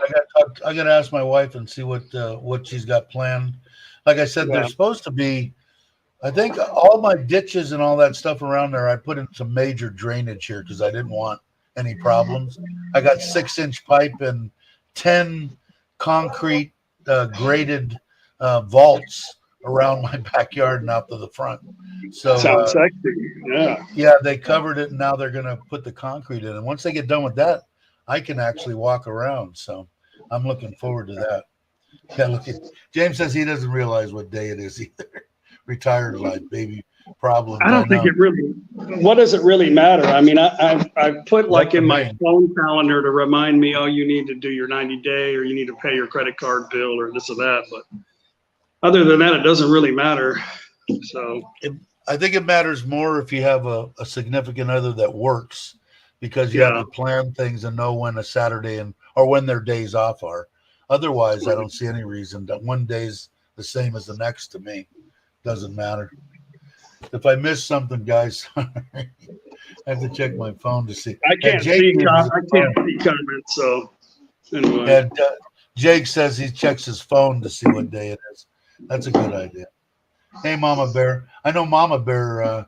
She loves the golf trips. The big supporter came from you, your channel. A lot of good supporters come. Somebody was talking about collaborations, helping people, and I said, well, they sure helped me. I mean, as far as subscribers, but it was 6-inch pipe has big crap. It's the PVC each length was $30 a piece for the PVC here in Thailand. I'm trying to get this selfie stick to open up, and it's like it's not an earthquake. There we go. Yeah. There you go. And that's the wall. What's Paige going to do when she runs out of room? Upstairs? I guess we'll just stop traveling. I don't know. When you run out of room for pictures, what are you going to do? Still more room. Upstairs. Upstairs. He said the house is big. That's the thing here. They don't really care what we do at all here, pretty much, except tear down buildings and build a swimming pool quite yet. But right, they really don't care. Except my father-in-law, he's got to have his work area has to stay the same, or he'll start, I think, getting the shades. What was I was going to say something. Oh, your father-in-law You said, I think in one of the videos recently, you said things are slowing down. It's all, he's went from 15 employees to 2 or whatever it was. I don't remember exactly. Sounded like he needs to wind it down, and he kind of knows it, but he doesn't seem like the kind of guy that's going to be able to stop. Is he? Yeah, I don't foresee him stopping unless he's unable to go. Like, God forbid he ever has an accident, because then we'll really have to take care of him. But, right. Something like that would be the only thing that would keep him from doing it. So does he still do just gives him something to do. Does he still do repairs? Does he do repairs on old ones, or do people just take care of them themselves? Yeah, they've always done repairs. He's got like a shitload of engines, so I think they're doing mods, like changing over some old carbureted engines to the fuel injected ones, and stuff like that. But he's only down to 5 employees now, and then half the time they call in sick, so he just sounds like me trying to get to. Now, how big are those motors? The 3-cylinder, 2-cylinder, 4-cylinder? Yeah, I think it's a 1-liter 3-cylinder Daihatsu engine. Because that's what I got, a 3-cylinder in that electric hot rod, that car I got. It's got a 3-cylinder. I guess it's I don't know, 3-cylinder gas motor. That's all I know. Yeah. Dave, do we need one who costs trucks? Somebody wants to buy a truck. I know a couple people have talked about it, coming there and buying one. Didn't one person buy one? One of your subscribers or something? I didn't put a lot of that on video, but a couple of the people that play golf in Nakhon Phanom, 2 different German guys bought one just to carry their golf clubs around, and now it's like their main transportation. But he just delivered one in Karat, and a lot of people inquire about it, but they don't buy it. But he sold quite a few to foreigners. Right. Yeah, I don't know. That'd be a pretty. I guess you could use that. But my father-in-law would love one. He took a spill the other day. He's getting up there, 75. He's a little scary on a scooter. You just have to register it as a farm vehicle. You can't. You're not going to be able to carry, unless you want to have a taxi business in your time. Then you'll have to, go through all that stuff. But I mean, you can buy it and just register it as a farm vehicle. Oh, what is that? So you're only going for the night then? Just overnight? Yeah, we actually just got back from our little trip, because of Chinese New Year. So take them, and then we've got our festival coming, and we're going to be stuck here for a little while. So I just found out that, and I don't know 100%, but they say Vietnam pretty much shuts down for a month during Chinese New Year. And I had planned like right after, or maybe during the festival towards the end of the month, it's just leaving, maybe hang out a few days in Bangkok and, make a trip out of it, going to Swan. We're going to leave out of Don Muang. But I heard that they're like really shut down, minimal, for like 4 weeks in Vietnam. And because that's really their only main holiday where they get time off is during the Chinese New Year, Lunar New Year. Well, when's the festival? Is that something we're coming to see? Actually, they're already pretty much starting it now. As soon as they're building up the little buildings, they're starting to fill up, but it like never friggin' ends. It's supposed to be 10 days. It's supposed to start like on the 28th or 29th. And then actually everything has to do with the moon in Thailand. I don't think they use calendars either. Like, it's time to do shit. You got a full moon, So whatever the moon cycle is when they start the temple festival. So this year, I think it's like the 29th, and it lasts for like 10 days. Well, that's a bummer, because that would be something to see, I would think.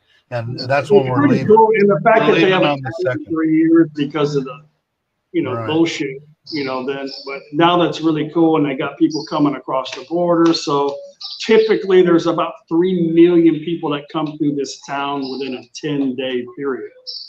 Wow. Yeah, I would have definitely loved to do that, but that's when we're leaving. I think we leave on the 2nd, and we're gone for 10 days. You know, Thai people love to subscribe to YouTube. You know, YouTubers that are Thai usually have millions of subscribers because our subscribers, well, our viewers don't like to subscribe like I'm going to send them a magazine or something or some bullshit in the mail. But Thai people, they automatically, oh, what's your channel? Boom, and then they subscribe without even knowing what the hell it is. So if there's 2 or 3, well, if there's 1 million people, I could just try to get everybody to subscribe to my damn channel. Yeah, then I'd have over 1 million. Whatever. Yeah, I'll pay the guy at the gate, you know, give him like a couple $100 and tell him that you have to enter, you got to put this app in your phone. It's my channel. Yeah, I don't know. We were talking about it earlier too. That you had lost a whole bunch of them, and some people here saying they're getting unsubscribed to different channels too. And I guess it's just YouTube. I don't know what the problem is. I don't know what it is. I get like, you know, I used to get over 1,000 a month. Now I don't even give a shit anymore. I don't even get 100. Like I've been stuck at 70 forever. But I have people sending me messages. Why did you unsubscribe to me? I've been this and that. Like I don't have the power to do that. To be honest, right? Exactly. I think it's their automated system, and you know, it's not a big deal about the subscribers. But a lot of times we gauge our content on that. You know, whether it's good or not. We have people that are interested in this type of stuff, and you know, should I just keep rambling on, or should I change something? You know, I'm trying to share a message, so I want to make it appealing to watch. Now I don't know what to guide that on ever, because all the comments are positive, but nobody subscribes. Whatever. Right. It's weird. I don't know. Like I was saying earlier, they had like stuck at like 1925. Then it goes to 27, 1928. Oh, 1924. It does that back and forth for like weeks. It did it before, and then all of a sudden I'll get 20 subscribers. And I'm averaging like 30 a month, something like that. And I'm happy with that, I guess. I don't know what's good, bad, or indifferent. I only got 1,900. A few people, like other bloggers, actually have said, "Oh, you should buy subscriber. You can buy comments, and you can buy this." I'm like, I'm not interested in why. No. I mean, what difference does it make? I'm not doing that because I know there are some bloggers or whatever you want to call them out there that, you know, they'll do a live stream and then have like 3,000 views, but only have 1 comment. You know, the same person exactly. over and over and over again. I mean, what does that benefit your channel? Well, to me, it's like lunacy. Like you're just talking to yourself. Well, I think you got to be kind of, I don't know. You got, because me, it's just like golf. If I go out there and don't count every stroke that I do, how do I know if I'm getting any better or if this is working or this isn't? Like you were just talking about the content and stuff like that. I would never do that. I was watching the other day one that was 2 people in a chat and 900 people watching. You know, I mean, stuff doesn't make sense, and to me, I think it's egotistical. I don't know the word. I'm horrible with words, but I know I would never. I don't understand the benefit of it, and to do it, to spend the money, to waste money doing that. The only thing I could do, I remember when I first watched YouTube, if I put in something like Thailand, and let's say you came up, I came up. 4 or 5 other people came up, and it ranged from subscribers from 100 to, you know, to 300 to 3,000 to 30,000. I would watch the 30,000 one first, you know, and pull it up. So it isn't so much that I get, oh, a lot of people watch this. Let me see what this one's like.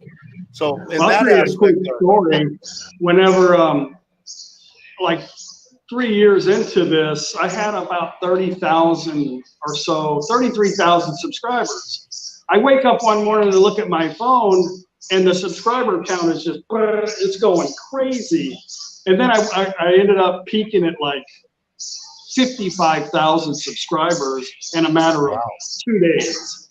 I'm like, what the hell is going on here? So I'm digging through the analytics, and I find out that there's one person who created all of this, because you can see where the subscribers come from. And then all of a sudden, that guy, he's not here anymore. That English guy went back home to drive a taxi or something. I can't. Landa Smile. I remember him. Yeah. Landa Smiles. Yeah. He sends me a message, freaking out. Oh my God, you got something's going on.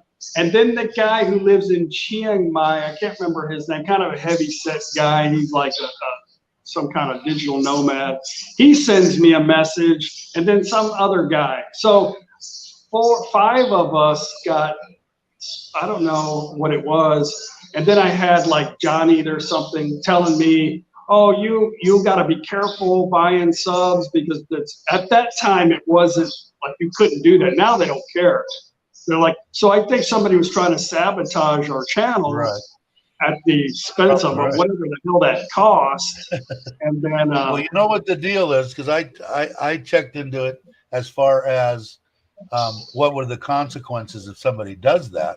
And the way that YouTube is now, or when I checked a month ago, 2 months ago, if they're bought by human beings from India, it's fine. If they're bought by a bot, if the bot is involved, you get your channel shut down. So that's where they draw the line. So if they've got most of them I think come from India.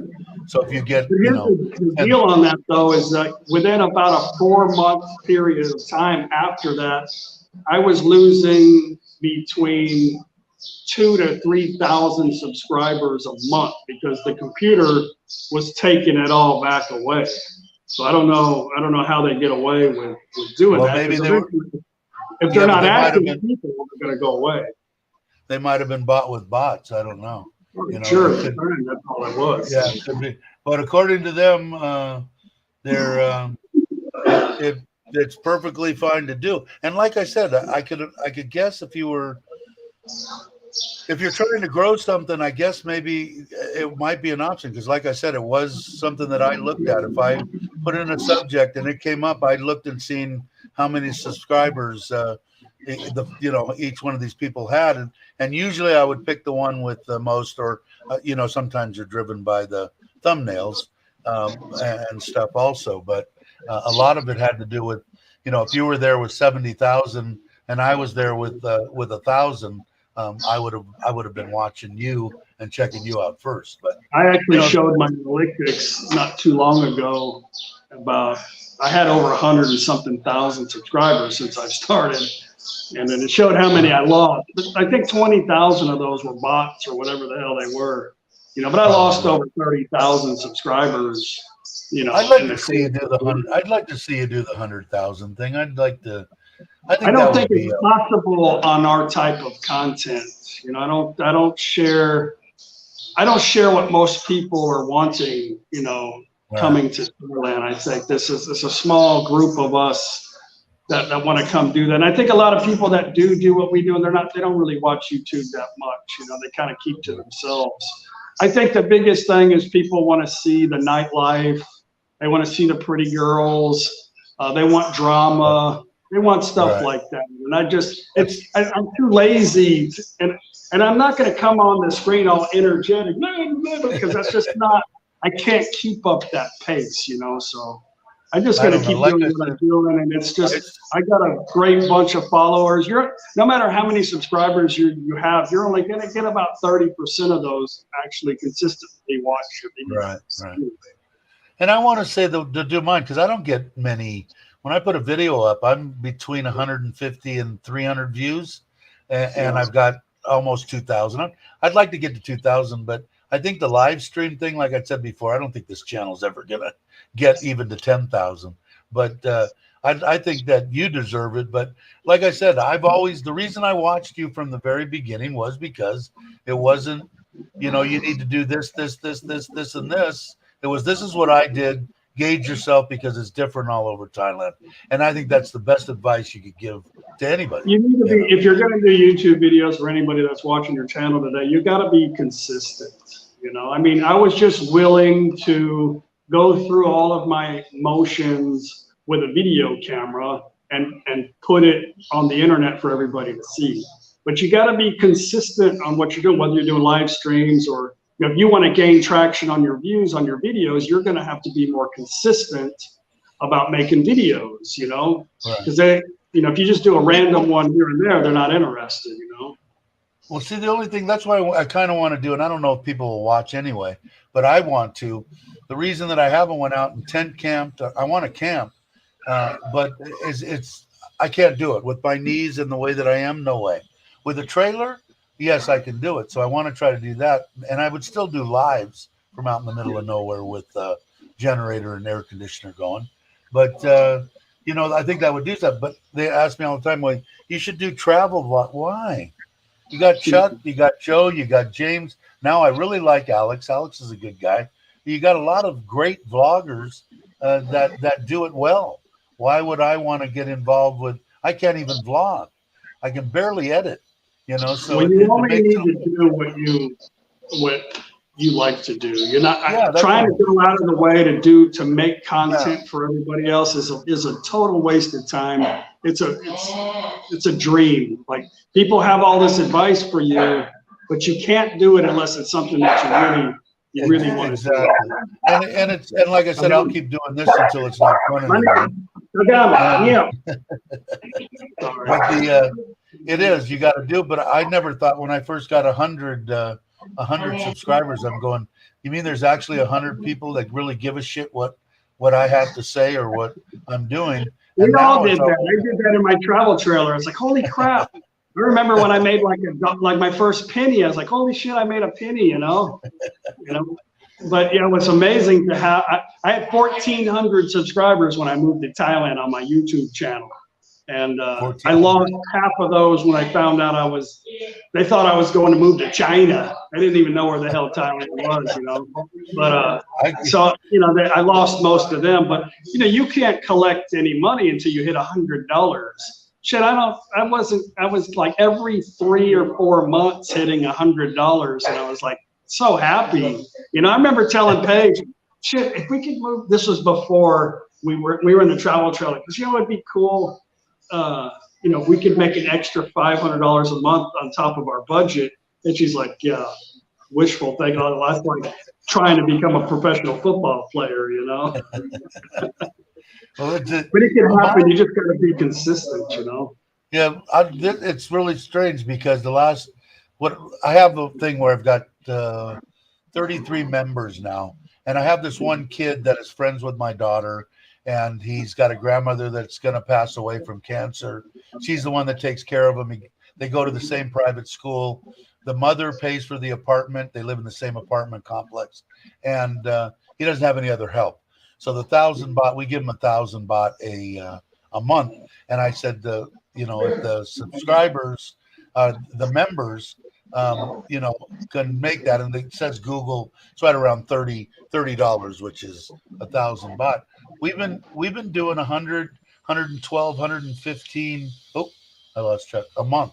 So you guys are doing great. Now I can go back and look at this. What did I miss, guys? Chuck and Paige are real people. We can all relate to that. There's Chuck. There he is. He's back. There he's back. But you know, it's been like 3 months in a row over $100. And that's with Google. What does Google take? 30%, 40%? It's mostly super chats. Right. I think they give you 51 or 52%. Is that what it is? Their platform. You know, a lot of people are complaining about the new rules. I'm tired of it. I mean, it's their shit. They can do whatever the hell they want to do. You know, if they want to go back on older videos and say, hey, you can't say that, even though back then you could, then it's their stuff. What can you do? Yeah, I just scroll down and agree. What am I going to do? Just get off and do but something. My wife is totally ecstatic. Now, most of it comes from super chats. You know, I get like 12 cents on this video and 3 cents on this video, and you know, and stuff like that. But most of it comes with that. But that's more than enough. My wife's smiling from ear to ear, and she does what stuff with like what you do with the kids, and we're gonna go to Ubon, and I've got some stuff saved for the school there because my mother-in-law said, you know, this is great what you're doing here in Turin for all the kids and everything, but our family is in Ubon and their school is like the poorest in Thailand. Do you think you could help them? And I said, sure we can. So we're going to go there and check it out, which is awesome. Well, when I first, before we moved over here, I was worried about taxes and time. I didn't know too much about, you know, the YouTube stuff. So I put the YouTube channel and page's name because I didn't know. I kept seeing all different kinds of stuff, you know, coming over here, like working in Thailand. But I was here first on a marriage visa. When I talked to the immigration, I said, well, I want to, you know, we do YouTube, stuff like that. And she's like, well, there's not really a category to make a work permit for that, you know, so she didn't really know how to help me. But it's because you're married to a Thai. What the hell difference does it make? So, but the thing is now we have to pay taxes here in Thailand, and because I'm married to Paige, and she's an American citizen, we have to pay taxes in America. Are they gonna 1099 me for the $1,000 for the year that went through the deal that actually goes to her AdSense account? Because it's in my name. If it's in your name, then you're going to get a 1099 over anything over $600, but you have to go online to tell them you want it paperless, or it's going to be mailed to whatever address that you originally signed up for. Okay. Yeah, because I didn't know what to do. I mean, because the AdSense account is actually her account. So anything that comes in, it gets deposited into her bank account. So I've actually made $0. Well, because I'm married to Paige, we're married, and that's the way it works. You know, you file married joint, you know, and it's a 1099. If you make anything over $600, that's 1099 means self-employment. Now there are rules living overseas. If you're married, you can make over $100-something thousand without filing, but that's if you're an employee of a company over here. But if you're 1099, it's self-employment tax, which is anything. She's dancing, but because I didn't really know what happens. I mean, people say you need a work permit. People say you need this and that. I said, you know what? I haven't made dime one. How do you work and not make any money? I don't. Doesn't make sense to me. So I'm not worried about it. You know, whatever happens. The tax thing is silly though. It's like what, 7%? Is it 7 or 9%? I think it's like 7%. But you just go down to the office and say, oh, I made this after all my deductions, and I'm like, okay, and then you pay whatever. It's silly. That's in what, in Thailand? Yeah, in Thailand. Now, did when you changed it to her name, how would I do that? I just assume it'd be in my wife's name. You pretty much have to start a whole new, like you have to sign it over. Like you can go in there and research it in your AdSense account, but you pretty much have to, instead of like closing your account, you can give it over to somebody else. I can. There's a way to do it. I don't remember. It's been like a million years.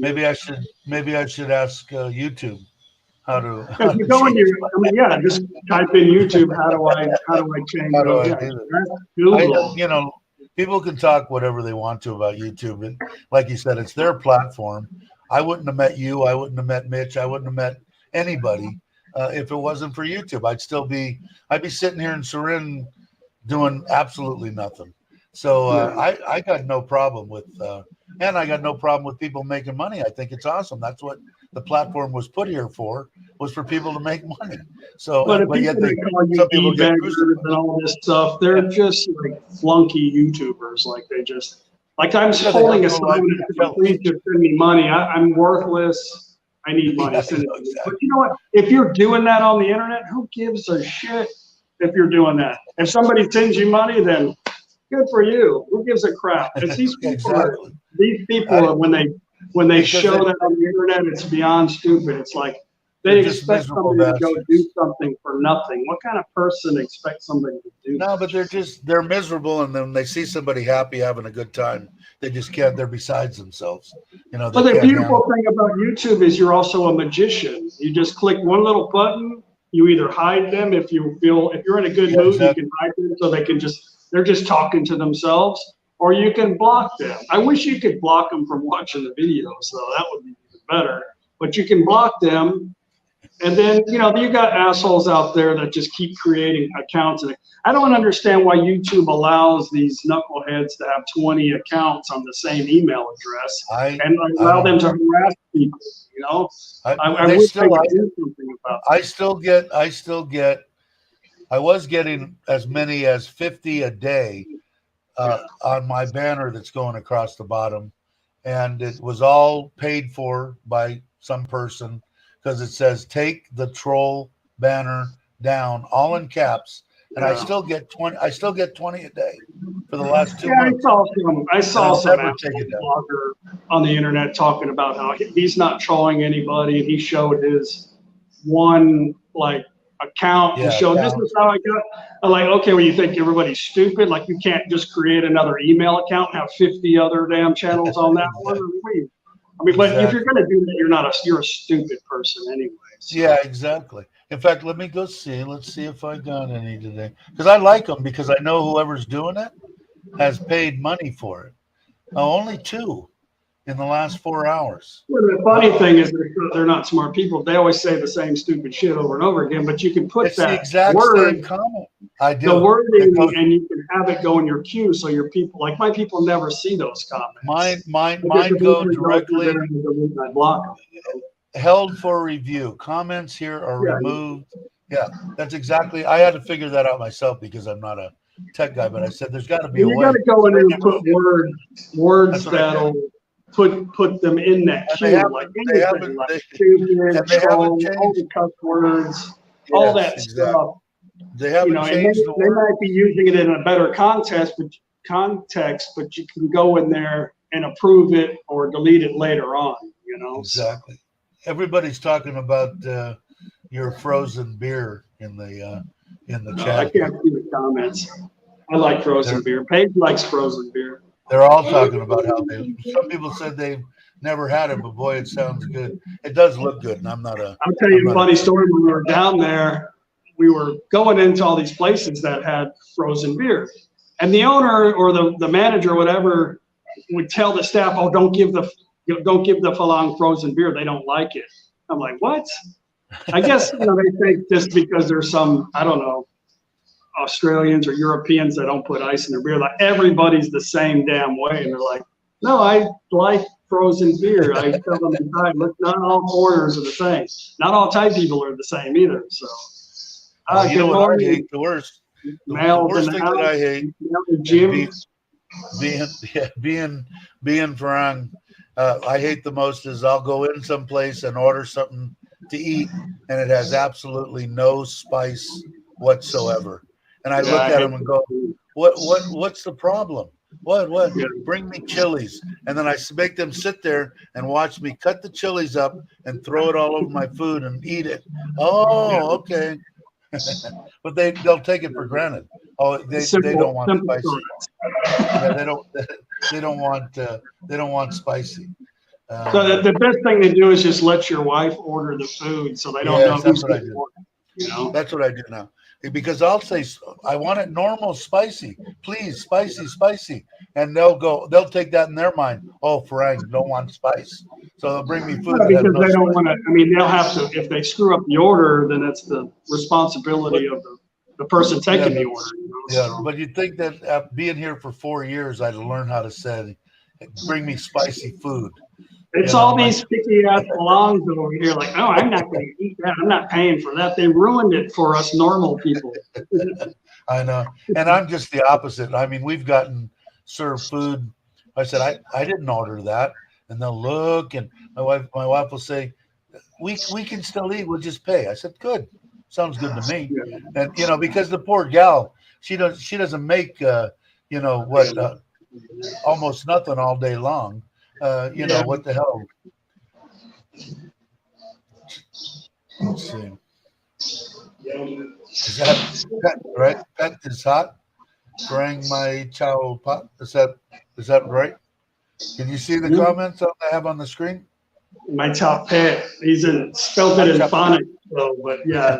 He's trying to say in Thai that he doesn't like spicy. The foreigners don't like spicy. Yeah, and that's what they'll do. But I don't know, man. I'm ever since I've been in Nissan now, like I think I've kind of figured out on the last food video that I said that you need to show the ingredients. That wasn't the spicy stuff your mother-in-law made that I had when I was there. But boy, I'd sure like to know how to make that. That stuff was awesome. The stuff that she makes, that spicy sauce or whatever that I ate the whole bowl of. That was good. I think stuff. the last video shows that. I mean, it's pretty self-explanatory. Is it that one? Green onion. That's the one with the tomato. Is that the one? Okay. Yeah. I'll have to check that. I'll look at it closer. But I don't know. Ever since I've been here, it's like when I first got to Thailand, I've always liked spicy food, but on the jalapeno, that pepper side. But when I got here, boy, I tasted papaya salad for the first time, and I just never burned my mouth off. Now it's like, oh, okay, this is pretty good. I like spicy, and that's from living in Nissan, I'm sure. But everything that you're never going to change the Thai people from thinking we're all the same. You're never going to do that. I mean, I always try it, and I ask them in Thai, I was like, do all Thai people eat spicy food? And they'll say, well, no. I'm like, well, why do you think all foreigners don't eat? I mean, think about stuff. I ask them questions to think about it, but it doesn't matter. They're going to go back to, because there's too many picky people, tourist stuff, that they, not too many locals really going into these tourist towns buying stuff, So. Well, with me, when I make it now, I'm eating better, right? I've eaten raw tuna, raw salmon, but I also get cans of tuna in spring water. I actually found one that I like that is actually 40% lower in sodium. So when I make it, though, I cut out the mayonnaise and I put in like a teaspoon of sesame oil. I put in a quarter of a avocado cut up, and I put in 3 chilies in a can of tuna, and that's the way I'll eat the tuna for lunch or whatever I eat. I got to lose weight, and I've lost 2.5 kilos now, so things are going good. I'm injecting that crap my wife is in my stomach. Oh, in case the people are wondering too, I had 3 people on the channel, including James, that said that they only got the shot 4 times, 1 a week. The doctor said that they don't offer that in the government hospital yet. That's why I've got the one that I'm getting shots every day every night in my stomach. They don't hurt. Needles like this long, like an insulin shot. But it seems to work. I haven't puked. I haven't had any of the side effects, but it curbs your appetite. Like normally I would have been starving now and not had, breakfast. So it must be working. I'm losing weight. I feel better. So we'll see. I've given up on the whole diet thing. It's just I can't do it. When we're home, I'm not eating a lot of starches anyway, so I naturally lose weight when I'm home. Plus, I'm riding my bicycle. But I can't be skinny. I've never been skinny. In the military, I wasn't skinny. I've never been a skinny person. I've always been kind of a big bone. Even when I was playing sports. I just have a little bit of gut that sometimes it's uncomfortable, but hey, I'm just enjoying life. I like to have if I want to stop drinking beer and become a vegan, that won't make me happy. Like I'm not trying to get 6-pack abs. I don't give a shit. I talk about it too much, I think, but I just want to kind of lose my gut so I can clip my own toenails. You know what I mean? So, yeah, that's the way I am too. I'm 95 kilos. I think a good weight for me is about 90. I've been 85. That's a little bit too skinny. It's difficult to maintain that. Do you feel weak? Because when I get down to low weight, I've always been big, even playing football in high school. If I skip a meal, if I make it to where I'm not going to eat lunch, but it's difficult around here because there's so much good food being made, and we're traveling so much. I mean, why do you need, who am I trying to impress? I have a health check every year, sometimes twice a year. If somebody, if I do the health check and it's something detrimental to my body, I need to change, then I'll go from there. But if I'm living a healthy lifestyle and a happy lifestyle, then that's all that really matters. I showed this picture. Let me show it. And this was the one, and I want to say I was 100 and either 12 or 14 kilo, and I felt good there. And I think that I looked fairly decent. I think my stomach was still probably a little bit large, but that would be working out. I wasn't working out that much then, but the weight I kind of liked. I was 103 kilo when I came out of the hospital, and I felt weak. I've been 176 pounds in my life when I was a kid, when I was boxing. And well, at I gave 19, you some crap when we were together. I know you probably don't remember that, right? about the walking. You remember that? Yeah. I need to walk. I'm sure you What didn't it is? forget. But anyway, No, what are you like? Are you like 5'11", 5? Yeah, You're 5'11". Yeah, somewhere around there. you're the same height as me. So I'm going to bust your balls like I did last time. You're complaining about your knees. Your knees are not good. So that would be an incentive enough to try to lose weight, because you're like, Right. it's the same as like carrying a rucksack, you know, with 100 pounds in it all day long. Right. Like, it's not, Exactly. your knees are going to be shot. So that, and it's just excuses to me, because I don't have to walk. I still belong to that gym. I go down to that gym every day and get on the bicycle, and no resistance, and just go, which I used to do an hour every day before I worked out, before the crap hit. And my wife said, no, you can't go to the gym anymore. There's too many people there. when it hurts your knees to walk, I could see that, you know, when we were together. You know, so I think if you lost some weight, maybe it wouldn't hurt your knees so much, you know. Well, you know who actually that was just here was Bobby, He's trying to gonna get delete going. me in a second. His wife wants me to try acupuncture. She said, try acupuncture. In the meantime, we think it'll help. So I'm going to try that. The reason the doctor's giving me those shots and making me lose weight is to get down to the weight to get the surgery to have them replaced. Just think of me as your big brother that cares about you, man. That's all. Your younger brother. Your mother looks awesome. Weight wise, everything. She looks great. Way better than she looked. I remember the picture that sticks in my mind is, I think you had it in the opening of some of the videos back in the day, of her walking out in the front of your friend's house, out in front there, barely, looked not stable at all, I imagine she weighed quite a bit more too then. And I think she looks great. So she's doing something right. She fought the whole way through it. Like, she's like, no, I can't do this. I'm not made for that. I don't do this. I don't do that. It hurt. And I would just have to remind her, like, Mom, we're only walking.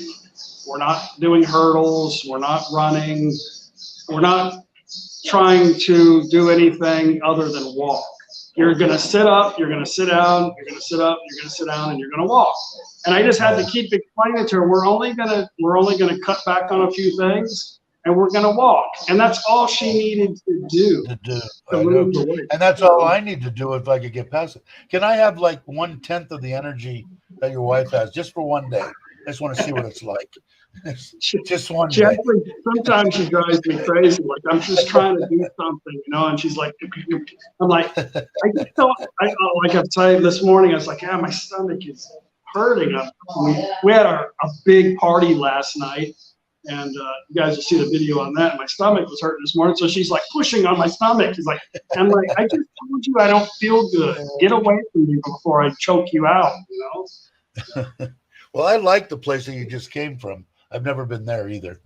So I want to, I just gauge all my stuff. Like I said, I tell everybody, if you want to go any place in Thailand, all you got to do is bring up your channel and punch it in. You've been there 2-3 times. I know you said there's places that you haven't been, but the majority of where people are going to want to go that are coming to Thailand, you've been to 2-3 times, I think. Yeah, I mean, we like Chiang Khon. Chiang Khon's always, all the markets are the same, but we like the atmosphere. It's fun to go get a couple beers, walk down the street, eat some snack food. I'm not really doing it to entertain anybody, per se, but I do want to make the video entertaining. But I'm just showing the area, just kind of like, a lost dog. You know what I mean? So I'm not going there telling you how many people live in Chiang Kai and what's the tourist like and what's the main thing that they trade or their main food. I'm not trying to do that because you can only make a video like that one time. It You just can't keep kind of looked talking the same shit. to me. I was just looking at the area or whatever. It just looked quaint. I guess is the word that comes to my mind. Like a quaint little area along the river, and I don't know. It's something that I would definitely want to go see. I got a lot of places Great that I want to see. It's very, very relaxed. Yeah. A lot of Thai people mostly there. I mean, it's mostly Thai in Europe. And there's the foreigners. Actually, met quite a few subscribers from the channel there. There. Thai too, which was amazing. We were walking down the seen street, the and this lady, she comes up and she just wants to take a picture. She's with her Thai family. She's Thai, and I was thinking in my mind, okay, well, this is one of those things where they want to take a random picture with a foreigner, But I was like, "Do you watch our channel?" She goes, "Oh, I watch all you." She started talking about my mom and stuff, and I was like, "That's funny." And then I got the camera out. She just kind of backed off. I'm like, "Okay, Because one of them I saw in one of your videos, I saw one of the ladies coming up, and you had asked her if that was good. I oh, put it on the video. yeah, it was pretty good. I don't know. There's so many nice places here, but like you said, I want to travel. It's been a while now, so I want to hit not only Thailand, but I'd like to go to Japan. I don't know if I can this year, but at least the other ones: Vietnam, Laos, Cambodia. I guess I don't know. Singapore. I really don't want. I don't have an inkling. God, I got to go there. I don't know why, but I don't. I'll go. Malaysia. We're gonna go there just to eat. I think there's India Town, Chinatown. We have some subscribers there too. Chinese, they're mostly Chinese people. But I want to go to China. And I know that's like a forbidden word nowadays. But, yeah, I don't. That's another one of my favorite foods that they don't have here in Surin is Indian food. I really like that. Give me naan bread. Shit, I shouldn't be eating, of course, but I can sit down and eat a whole bowl of 20 pieces of naan bread and give me any kind of curry or stuff. I make pretty good Indian food. I should make it myself. I've done it a couple of times, but in the rental house, but just not good for me right now. Well, I'm going to tell you, Dave, like I told my mom when she fought me through it. She didn't like me saying this to her. All that really matters is that you're happy. That's all that matters. So if you don't want to do the exercise and you do become handicapped, they make electric wheelchairs. They make all kind of stuff, and you can hire a pretty little young nurse to take care of you. You don't have to do all these things. You can still be happy. And if you want to go to the mall, they got wheelchairs there too. You can have your wife push you around in that. There's whatever it takes to make you happy. Yeah, but if that happens to me when I'm 90, that would be okay. At 66, I want to walk next to my 43-year-old wife and hold her hand and look at stuff. Not like look at that guy over there in the wheelchair with the little young girl pushing him around. You need to take care of your knees. So come stay with me. Come stay with me for a month. Yeah. There you go. I can do that. I need to do it. That's the hardest thing for me. Like I'm kind of hoping Bobby's going to come back here. I don't know if you know Bobby of Time to Get Going. But anyway, me and him became friends because we both started our YouTube channel at the same time. And he lived like miles from me in California. So we kind of became friends from the beginning. He's got a Thai wife. They were just here. They're on a plane headed back. Then they're coming back. She's retiring. Well, they live in Surin. So I went and visited them. And it's a lot easier if he was to say, "Hey, Bobby, you want to go, hit the gym for, a couple hours today?" Yeah, let's go. When you have somebody, it's hard for me to motivate myself. Now I've always been around a bunch of, iron pumping, muscle men, biker type, guys that they can't live. I've got to go to the gym. There's nothing else that I got to do. That's what they do every day of their life. still, no matter how old they are. I never got that bad. I lifted when I was younger, but it was never a driving force. And I need to make myself, not so much the lifting. I'll never lift heavy, always be light. And I just got to get myself into a routine. Get your ass out of bed. It's 5:30. I don't care if the sun's not up. Walk for an hour or whatever. Come back, have a banana, go to the gym, work out for an hour and a half. And that's what your day is. At least 3-4 days a week. You just have to, you have to do it yourself, right? You're going to have to come up with something that makes sense to you. And you're going to have to get over that first hurdle. Like, okay, I'm going to wake up in the morning and I'm going to walk to the end of the street and I'm going to walk back. But I'm going to do it 3 times a day. And my day's not complete until I do that. You just got to do small. That's a good way to do it. Yeah. You're going to have to do small commitments. And then once you get in the routine of doing that, then you can go further and further. But you got to start at some point. Right. You got to do something. That's it's riding, the most boring thing on the planet to me is an elliptical or stationary bike. Yeah. So it's really hard to commit. But you get your phone, you find a long No Time to Be Sad video, and you find yourself on the treadmill. And that's what I've done. That's what I've done in the past. Because I got on that. I think when I first started on the bike, it was 15 or 20 minutes. 15 or 20 minutes, and when I stopped, that was an hour and a half I'd spend on that bike. But that was because I needed to get my heart going. Just got way too much energy. But I just have to make myself. You're absolutely right, and that's probably a good way to start. Do it 2 or 3 times a day. I won't put so much pressure on my knees. Up to the end of the street and back, and have a starting point, and then go from As there. men, we're like goal oriented, right? Like you gotta, you know what you want, you know what you need, so you gotta create a goal. So go get you a whiteboard macro and write down, this is what I'm gonna do every day, and write it down. I'm gonna go to the end of the street, or I'm gonna do whatever little routine you can come up with. And if you see this thing and you're like, shit, I didn't do it, you got to make yourself do it. Since you don't have anybody there to drive you, you're going to have to figure out a way to make yourself do it. I have done the eating thing. I'm staying away from the major carbs and, like I said, raw tuna, and raw salmon, salads. I went and got, in fact, my wife's at the green market right now getting salads. Probably the worst thing, which is actually a good thing for you to eat, is the avocado. I eat about a half an avocado a day. I use olive oil in my salads and red wine vinegar. So I don't have heavy stuff on the salad. So I've got the eating thing started in the right direction. 2 kilos a month would be fine with me. But I need to stay on it, Well, think of yourself like a pickup truck. If you your truck's not moving, but if you're only putting a little bit of gas in it at a time, you're still filling the tank. It's getting bigger and bigger and bigger. You've got to actually burn some fuel to be able to add more to it. So the biggest thing isn't just cutting back on the food. It's exerting some energy.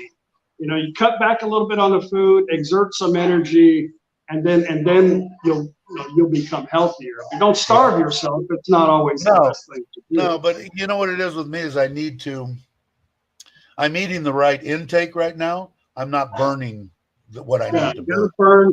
You got to burn. You got to exert some kind of energy somehow, whether it's swimming in your brand new swimming pool that you just made. Yeah. Or walking down the street. You don't have to get a big giant, sweatsuit and do all that. You have to exert, because naturally you burn some calories naturally during the day and at night. But when you're not active, that slows down. Your metabolism slows down a lot, and you're probably taking in still twice as much gasoline than you're burning. So you've got to try to figure out the balance. Because your body naturally slows down, you're going to have to increase your exertion level to be able to burn some of that shit. Exactly. My last job in the military was I worked at a fat farm.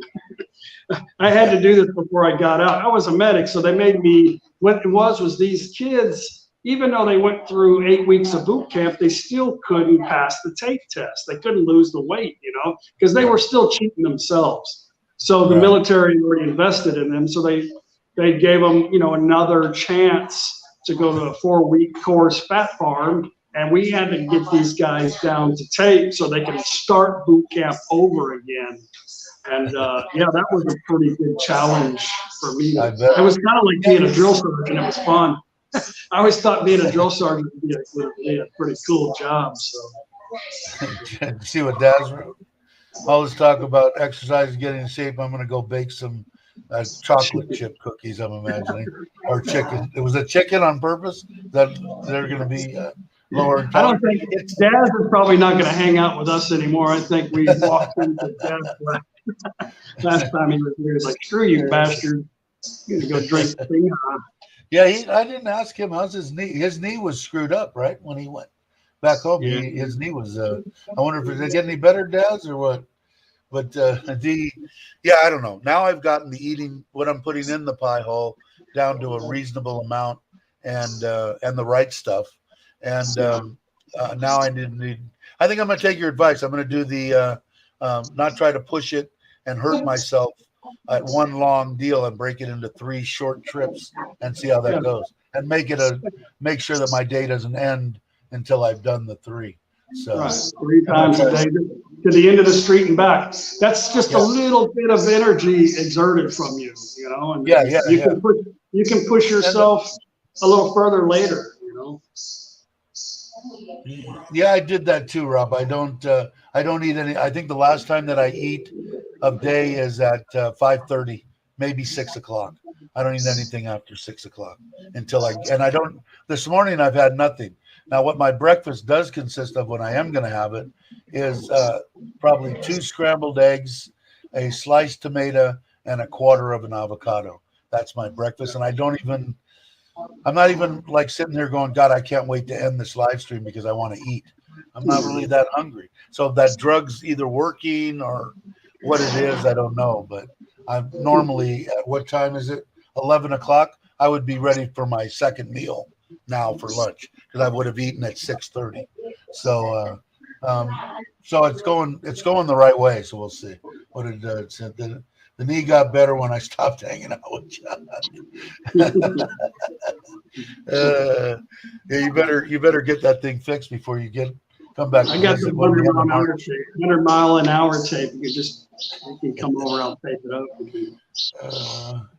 Taking the Chiang Khan. I was thinking about taking Dad to Chiang Khan. That'd be a good time for you guys to come out and visit. We could all go together, When is it? Whenever Daz gets here. Yeah, I think he said the end of March. You said you want to go. Yeah, because you said he liked it up there too. Yeah, I'm game.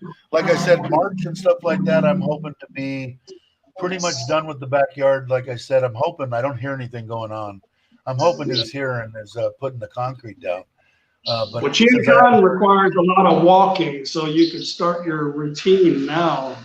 And you know what I did? You know what I will do is if like March, I'm hoping that maybe I'm down 2, 4, 5 kilo, or something, 6 kilo by then. I will take my pain pills with me. I don't take the pain pills. I usually have those 20 that he gives me or 30. My father-in-law, he fell on his scooter. She takes them. My mother-in-law shoulder hurts, so she takes them. I think I've taken 2 of my pain pills when my eyes screwed up. I've taken pain pills for that, but never for my knees. So if I did come, I would take it in the morning before going out and walking because I don't think the stamina and stuff like that I can handle. But the pain. You have one of these? Yes. Okay. So you do have something that counts your steps? Yeah. Okay. You need to set yourself a goal for like 5,000 steps a day.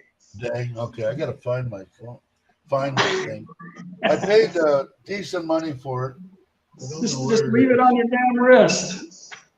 There it is. I'm gonna show you. I really like it. It is just leave it on your. Just go. Okay, you can stare at this thing and go. I don't know how far along your street. It's been a while since I've been there. I don't know what it looks like. The battery's dead in it, but you can get a cheaper one for like $30.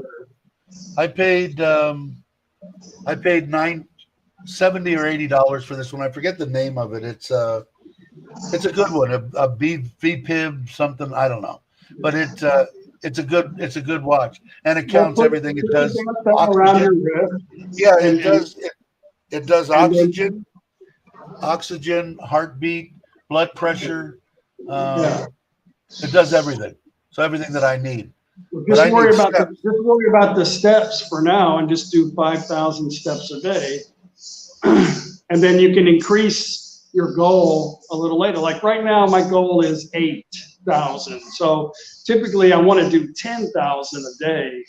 I always try to do a little bit more than my goal. So if I come at the end of the day, I hit 8, it says a little alarm. Oh, 8,000 steps, yay! Well, then me and Paige will like walk to the market or something that evening, and then I'll hit 10,000. So I eat a lot of food. I drink 2 big bottles of beer every night. I don't drink. We go to bed we're in bed by like 7 o'clock, so I don't eat after 6 either. But I eat a lot of damn food and I drink beer. So if I didn't exercise or do something, I would be obese. I know. So Yeah, and the weird thing is too, because I look at myself and I go, okay, he's kind of a fat bastard, but I'm like considered like overly obese. I mean, up into the factor of to the 10th power or some kind of crap. And I never really thought myself, that way, but I'm considered like 2 times over, obese. So it's weird. you didn't get fat over it. You didn't get fat overnight. You're not going to lose it overnight. So just little and that's steps. what I have in my That's what I have in my brain. Like I said, if I could lose even 1 or 2 kilos a month, I would be happy with that. I gained it. It's taken me 2.5 years to gain the weight back. So, and I was 103 kilo when I could stand on a scale after I got out of the hospital. And most of it's water weight because of the body fat. Your body retains a lot of water, so it's easy to lose quite a bit of weight on any type of exercise program. But a lot of us retain a lot of water because a lot of us don't drink a lot of water too. That's my problem. I don't drink enough water, so my body stores it. Sure. I drink a lot of water. He's got me on a water pill along with a blood thinner, and then I have high blood pressure. And but he put me on. That's why he moved me to the government hospital, because for years and years and years and years, blood thinner is rat poison. And the latest one that they came out with is away from that, and it's way better for you. But instead of 10 baht, it's 10,000 baht or whatever. It's expensive in anybody's terms. But my wife, they pay. It seems like they pay between 80 and 90% of to go to the doctor once every 3 months, get 3 months worth of medicine for both of us to get blood tests, see the doctor, and do all that. It works out to like $30 a month is what it costs me for my medication, which is way less than what it was when I was in the States. It was like 150 with my Medicare Medicare. So, it just needs to. What's really weird is that when I was down to 103 kilo, I was taking the same because I'm a diabetic. That same pill, I could tell, man. I said my blood sugar's low. I can feel it, and he had me tested it. He almost had me off of the freaking diabetes medicine. If I would have started eating better, I think I could have got off. Blood pressure too. Blood pressure dropped drastically. So I'd like to get off those because they screw with your love life too. The blood pressure, those beta blockers, they screw with you. And the old people on this channel can know what I'm talking about. How old are you now, Dave? Huh? How old are you? 66. It's not so So bad. I'm getting up there, but I never thought that I'd. First off, I never thought I'd reach past 35, so that was a big yahoo. So now I'm You're on the real. same age as Klaus, actually. What's that? Klaus, you're the same age as Klaus. Is Klaus 66? Yeah, it's. I feel, like I said, if I didn't look at my face, I'd swear I was 40, but or feel my body pains, but You wouldn't make it very good skinny Santa Claus anyway. No, I don't think so. Like I said, that one picture I showed you, if I could get rid of the belly and defined a little bit in the upper body, I think that 110 kilos is fine. But and with good knees, I'll know better if I'm in good shape and at 114. I was still recovering then from losing every bit of muscle mass in my body. Couldn't walk, couldn't do anything. I was still recovering then in that picture. But I thought the picture, I thought I looked okay. So we'll see what happens. But I'm going to take your advice, and I'll keep you updated on whether I'm doing the 3. I'm jonesing right now to go up and get out there and walk up the street one time. Well, you But I got will, the little device that'll tell you, how many steps. So I'm gonna charge it. But you're saying aim for 5,000 a day. I would start out at 5,000. That's Okay. it's not much. I think that's like a couple of kilometers, something like that, 2 or 3 kilometers. I don't know. Okay. I'll try it. I'll let you know immediately. I'll let but you know. Don't think of it as kilometers. You think about it as steps. All you're doing, Dave, is walking. That's it. You're walking, not trying out for the Special Olympics. You're not doing that. You're just walking. And I know it works because I've done it before in my lifetime. I've ran before. Running is completely, I can never do that again. But at one point in my life when I was a kid, I was running 7 to 10 miles a day, at 176 pounds. And I never felt so weak in my entire life. When I was at 205, 198, right around 200 pounds is when I felt comfortable. Well, you see what my mom looks like. I couldn't handle seeing my mom the way she was. Like, it bothered me a lot. I've been over in Thailand for 5-6 years, and then I go home to visit my mom after she's been sitting in her chair for so long. I was just like, wow, I couldn't handle. I didn't know if she was going to be able to walk without a walker. So I got her all this walking sticks, and she just refused to use the walking sticks, and but I couldn't stand seeing her that way. But I pushed her and pushed her and pushed her, but she kept it up. I'm going to have to go back and push her again. I think she's sitting in a damn chair still. So she still looks good. I saw a video of Joe's, like I said the other day, when she was talking about that battery. But like I said, I think it's more in her mind that, boy, if I had another battery, I wouldn't have to worry as much. I think she even said that in the video. But they make gel cell batteries, which would probably be a better option because or a 20 amp battery, a bigger capacity battery is probably a better option than trying to stuff another battery pack in there. And I could get her solar panel and all that stuff, but there's plugs everywhere through Thailand. I just got to get her to try to ask to plug it in. Nobody cares.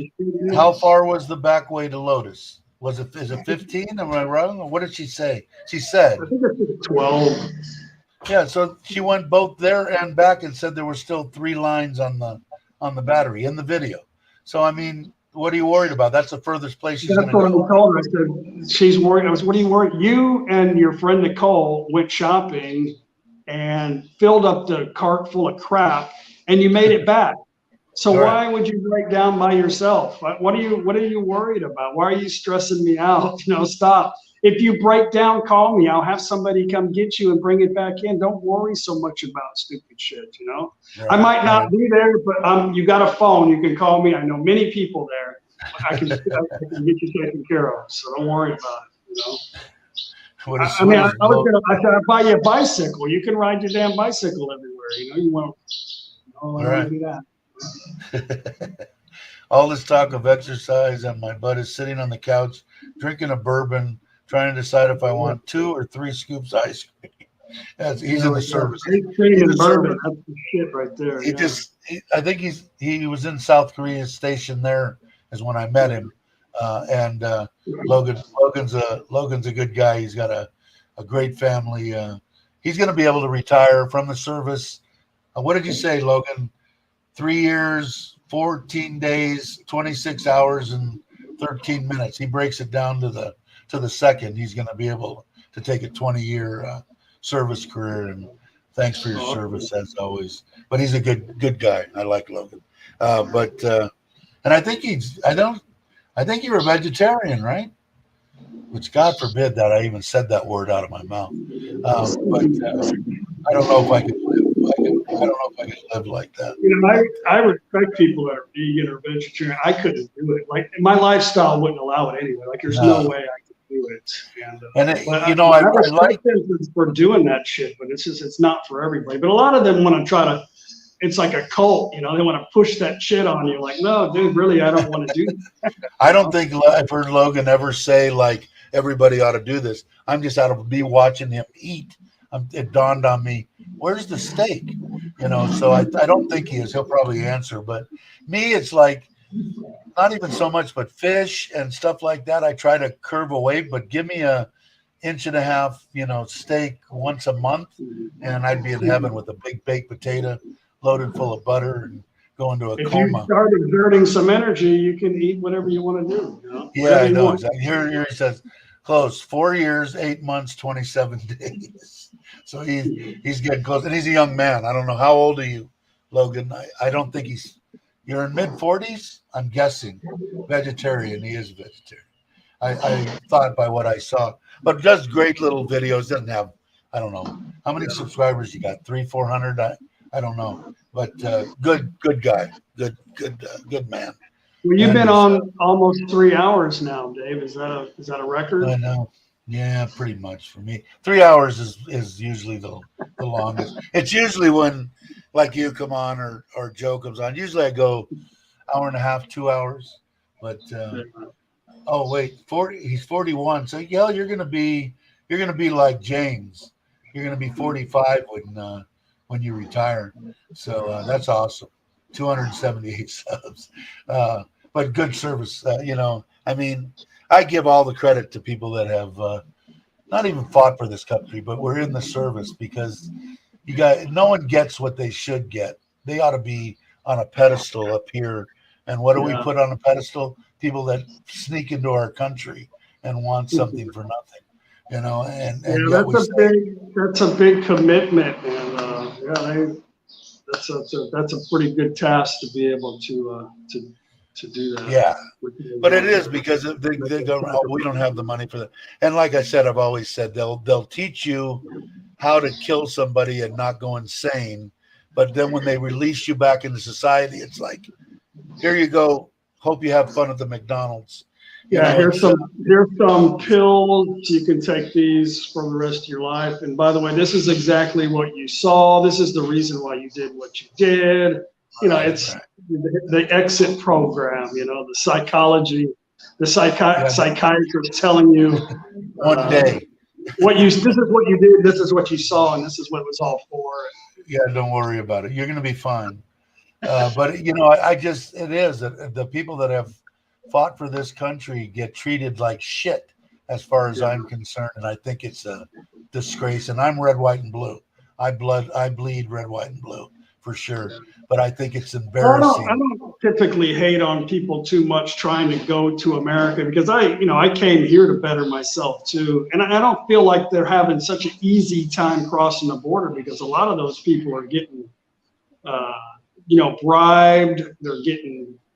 It's difficult. And then when they go to America, what do they really have? They don't really have anything. So it's difficult. But the problem, I think, is the system is so screwed up in America. There's no real pathway for a lot of these people. Well, you know what it is? Trying to do something better for themselves, you know? They said there's 4 or 5 million undocumented people, whether they're from Mexico or wherever they're from. I don't have a problem in the world. Make them all U.S. citizens. Give them Social Security numbers and put them in the system. I got no problem with that. But it's people that come here, they sit in, that they don't do anything, and they want Medicare, they want medical, they want this, they want housing, they want schooling. That's fine too. I got no problem with that, as long as you're doing what you should. And as far as I'm concerned, one of them should be. Well, it's not the people; it's the system. It's giving them the wrong incentive to come over there, to get all this free shit. But it's still not going to be easy for them. But people said, "Hey, you can come into Thailand for free. The door's open." I think a lot of people would do that, to Yeah, that's escape. what I always say. Hey, why don't you try to sneak into Vietnam or Thailand or Cambodia and see what happens to you? It doesn't, but it, you know, like you're right. It is the system, but I think it isn't so much aggravate me that they get stuff from the system as that there are people that not getting what they should is what pisses me off. Because Well, the problem is they always try to blind us with this bullshit to get, to keep us divided and angry at each other while they're stealing the money. They're creating all these facades while they're stealing trillions of dollars out the back door.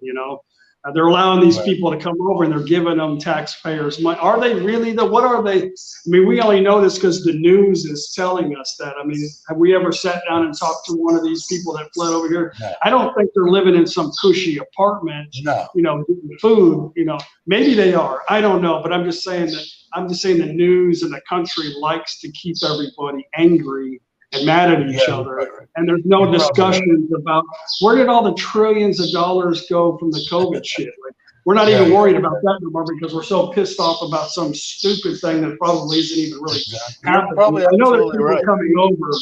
That's 100% for sure. But why are they actually allowing all this? Because they want to create this. Jake says, a great live stream. Frankly, this country has treated me very well as a veteran. Believe it or not, the VA has done me well. I got my ass broken by the military, but they helped me out. And I'm sure there's quite a few. It's the people that, served the country and didn't retire with 20 years in. But, I know people that spent shit they did 2 or 3 in Vietnam, maybe more, but they were only in, 3, 4, 5 years and they got nothing. They came back to this country and got spit on and, called baby killers and all sorts of crap. And that's the stuff that sticks in my mind. On the newer side and stuff like that, maybe the people are getting treated better. And I think that's freaking awesome. But you never hear about that. They don't put on the news that, hey, veteran gets a brand new house and gets his family started over. They don't want to, there's no drama in that for the news people, They'd rather have a story that just views and they want clicks. They make money from views, just like YouTubers following their girlfriend's titties around. They just doing it for the views. They don't do it for anything exactly. else. And maybe I'm overcritical about it. I just think that there's a lot of good guys that I knew that came back and ended up killing themselves because they didn't get what they needed. And that happened a lot back in that era, early 70s. Late 60s, but I don't know. Enough with that bummer subject that I had to bring up because I always got to bust it. I think anybody that takes a life of anything, especially a human life like that, you watch TV and you watch these Rambo things. You think, I'm going to do this or do that, but when it actually happens, that sticks with you forever. So I think you're an odd person if it doesn't bother you to do something like that. So you just gotta figure out in your own way to manage that. Yeah, and if you can't, that's the guys that usually offer. So it's not something that is easy to live with. I mean, if you take a human life, that weighs on you more than anything else that I know of. It's something that you need to be strong-minded about and move on with your life. And a lot of people can't do that. They see, there's a lot of nightmares. But let's see. Going Great saying, I love my military career. It has been hard but rewarding. Only worked 20 years instead of 30 plus. Exactly. Retirement is a huge benefit. The service is now available for vets is 1,000% better. And I'm glad to hear that because you never hear that kind of stuff, Logan. Mainly it's, the crap that you hear because of the drama. And like Chuck said, it's because that's what they want. They want. My daughter's about to retire from the Air Force. She's about to hit 20 years.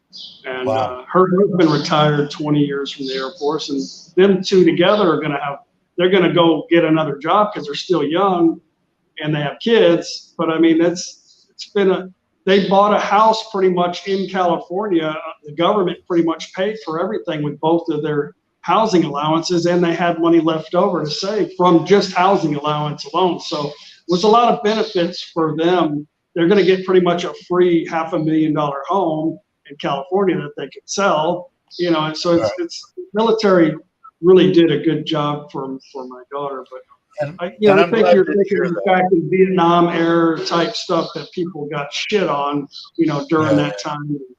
You know, that was the tough part.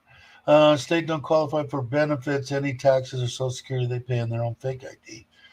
They never collect. I'll tell you one thing. The only thing, like in California and in the Central Valley, a lot of people bitch about, oh, they're coming in, they're taking our jobs. Bullshit. My son in that era would find it hard pressed to sit out in the middle of there and pick in 110-degree weather, pick what these people are doing. They bust their ass. Every person that I've met that is here illegally works harder than anybody I know. And the problem that I have is make them U.S. citizens. Let them pay Social Security. Let them pay their stuff. I'm sure they don't care. They'd probably be happy to be a U.S. citizen.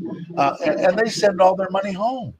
Whatever they make is 200 times better what they could make there. My kids here, they want me to take them to America. Why? They want to work.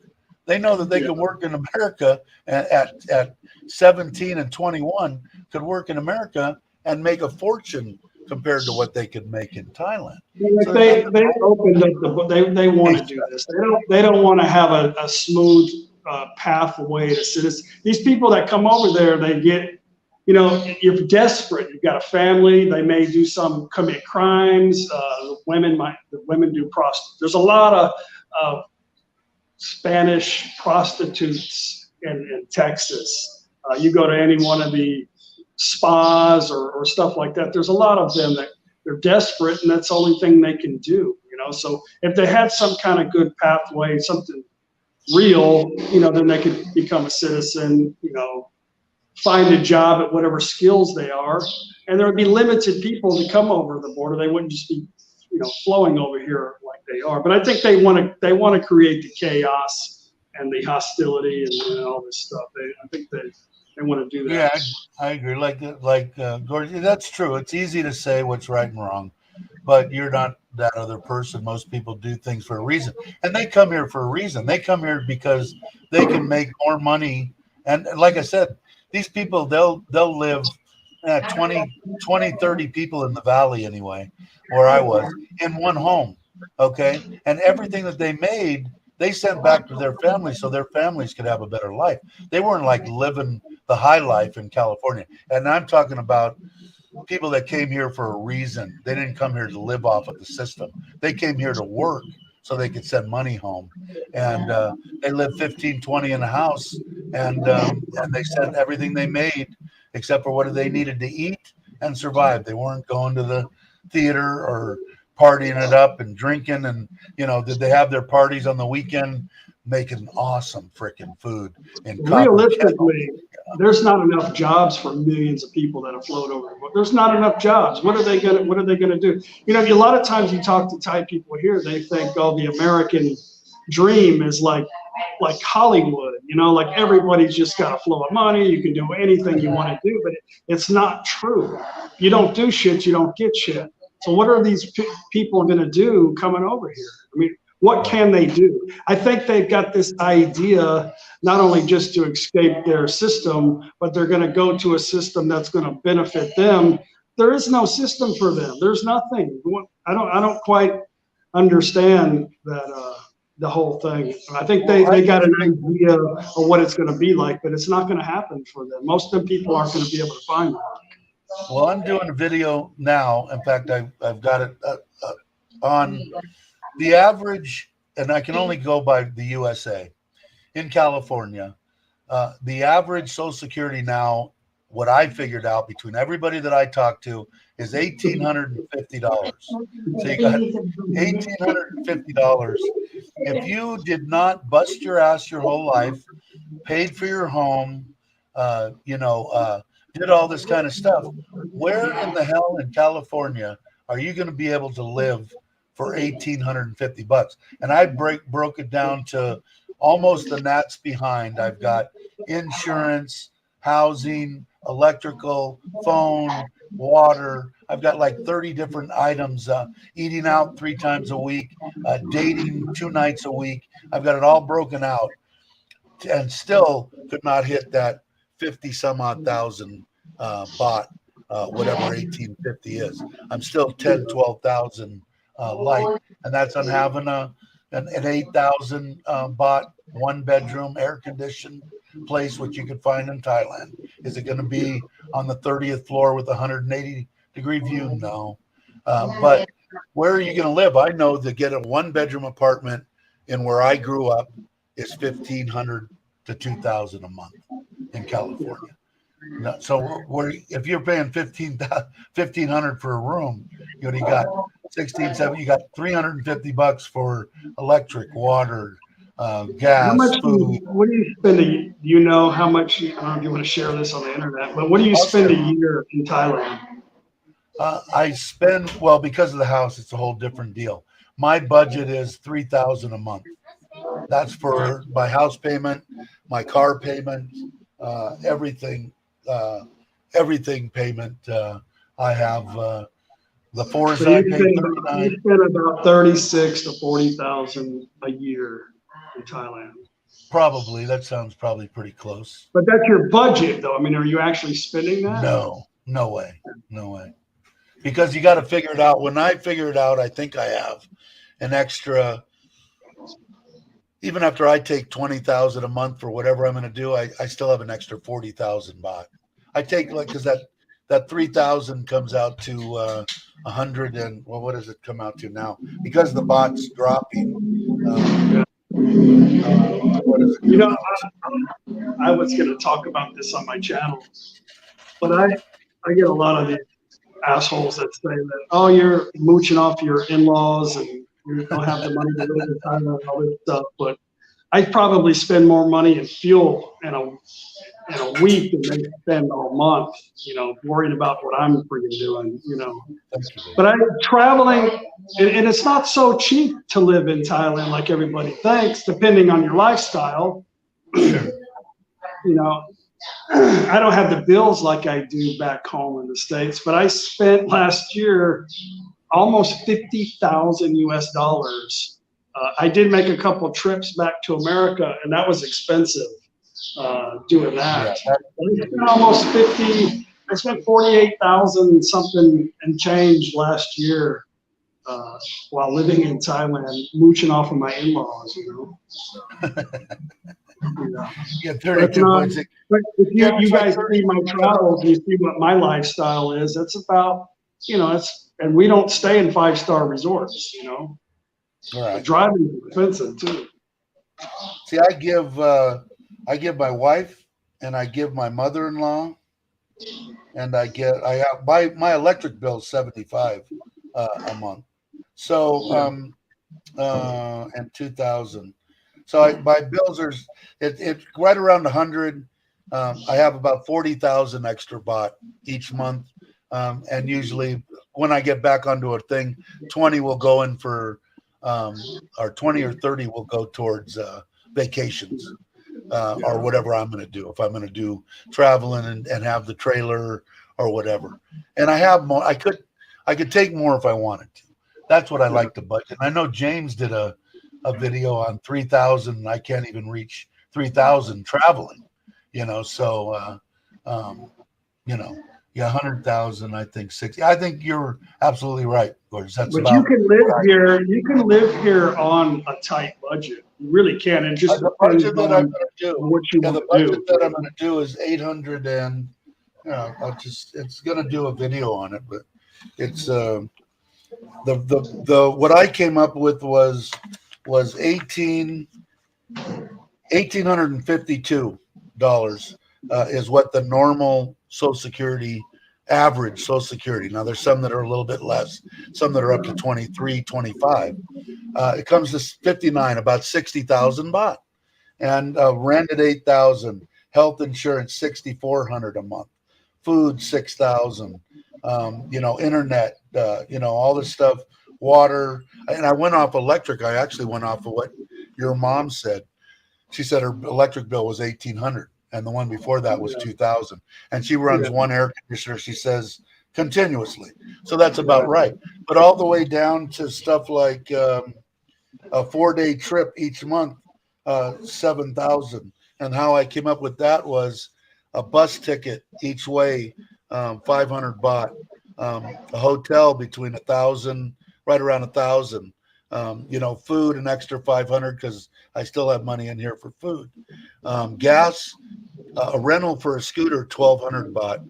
Gas for that scooter, 300, and miscellaneous 500. So I've even got a 4-day trip once a month to pretty much anywhere you want. You can probably get a bus ticket for 500 or a train. You can get to where you want to go. So, is it like I'm living on top of the world, Mon? No, but compared to any place else that I've been, it's not a bad life. I would take it. Oh, she put something in here. I didn't realize it. My wife came back from the green market with a whole plate of lettuce. So I guess I've that's got a friend in Cha'am. He rents a place above a building, like a business. He rents a small air conditioned, like a little studio. He pays 3,800 baht a month for the studio. Wow. And he eats Thai style. He eats market food. He hangs out with his friends. He'll drink a beer here and there. Right. But he doesn't make, I think he said he's making like $800 a month on Social Security. So right. It is possible. No problem, Yeah, because honestly, more than me as far as I figured 200 baht a day for to eat out every day, breakfast, lunch, and dinner. Because most of the stuff in the breakfast, if you have the soup, is what, 40 baht? Yeah, I think 200 is stretching it because you're not going to do that every day. Like you may just want to eat, like soup typically is 35 baht. Right. For breakfast. A lunch plate is 40 to 50 baht. Right. And then, your dinner, if you want full-on foreigner food and stuff like that, but if you go to the market, you get a salad or you get a couple of things of meat on a stick or something. Right. Yeah, you might be pushing 200 baht a day on that. Yeah, I figured, and then I even got money in here. I'll do the breakdown. I'll do the breakdown in the video, but I also put in money to like so much a day for 7. You got to go there and you might buy a bag of chips or, a thing of peanuts or whatever. But that $18 to $2,000, I think is a fairly decent life, especially here in Thailand. Of course, I love Thailand, so I love it here. So. Well, you got to think the average worker here makes about 300 to 500 baht a day. So. Yeah, exactly. My guys in the back, they make 400 baht a day for laborers. And I told you, the guy came out, spent 2 days. I bought an extra tank and put it in the back. So now I've got 2,000 liters. He took my 2 pumps, moved them over, put the 2 tanks in the back, put them completely there, ran a line from my well pump, which is now awesome water, all the way around my property. So my mother-in-law can use that and father-in-law. They're growing stuff all around my property. They got the okays from people. He did all that work, all the material. He ran electrical around the pond and the pool. He hooked up my pool light. He paid for the box and the transformer for the pool light. Boxes all the way around to plug in everything, put a box at the end. So now I have no wires running across my pond. 2 days worth of work, 2 guys, 9,000 in material, and he wanted 1,000 baht. Oh no, I'm sorry. He wanted 2,000 baht. 2,000 baht for 2 days worth of work. And he's a skilled, the work that the guy does is top notch. I don't know if you've seen my videos or shorts or anything on the tanks, but he does plumbing and electrical. He's outside. He's the one that did my 5 cameras that are on my house. He installed those. So I gave him an extra 1,000 baht. I gave him over half more than he wanted. So he got 3,000 for his labor, but he's family too. So it makes it, maybe he was giving me a break or whatever, but I mean, it's out. The stuff you can get done here is just like crazy, you know. And people say, well, maybe he's doing this, and how can you be spending? There's people starving, and I said, man, and I think Joe got the same crap when he was building his house as I did. Why are you doing this? Hey, man, my people, I gave them free food. I did a video on that. All those people got to work during this time. They were happy as hell to be working. There's a lot of people in Thailand Well, they that only work. relate things to what they know. They have no idea, so they Yeah, just think exactly. everything is how their perception is. So kind of narrow, a lot of narrow-minded people. Yeah, that's true. 7-Eleven ham and cheese. Yeah, I hear that. And I saw you got yours in a bag in your last video. Chuck probably doesn't remember his videos. Stop putting it in cardboard. But I think it's still only like $25 for that. Yeah, that's what I think I paid the last time I had one. Was that about that 25? I think. Well, you can always buy a cup of noodles. Cup of noodles cheap. You can go to Macro and buy a whole giant pack of cup of noodles, or the bag, bag of joke or something like that. You can really live frugal here. Or you can go if you're broke as hell, go live at the temple. Travel around. Yeah, exactly. There's people that I saw giving food away that needed that food to eat themselves, and they would give it to Thai people and would give it to somebody else. That's why we were lucky, I think, here in well, it's a good thing that we have to have money to be able to continue to have a visa. We have a lot of people trying to stay in camp and stay in temples and stuff like that. So you got to have money. You got to have money to come over here. You got to be able to take care of yourself and be responsible. The system here has nothing to give a foreigner, like back home. So Logan says if they put that ham and cheese toasty in an MRE, the soldiers would fight over the level of quality. You didn't think so? I don't know. I think there's nothing quicker, more filling than me out on the bike, pull over to get one of those, maybe a small bag of chips and a Coke, whatever, zero. I mean, it's like perfect. I'm fine to go another 4, 5, 6 hours. Not the greatest thing in the world. With anybody. Yeah. I don't care what any vegan says. That shit is good. That's right. You should try it. Maybe it'll change you from being a vegan or vegetarian. I'm sorry. Yeah, vegan. That's pushing the limits. I'm weird because the older I got, when I was younger, I didn't matter. Things could die. It didn't make a difference. A cow, a pig. And now in my old age, like I tell this, driving up in the high Sierras, I run over a squirrel. They're all over, and I get a tear in my freaking eye. So watching, actually, it was, what's his name? What's that chef? The crazy guy that yells at everybody and screams. I love it. Ramsey, right? I was watching his stuff, and he brought these animals home and then had the kids raise them and then took them to his restaurant to kill or had them butchered and brought to his restaurant.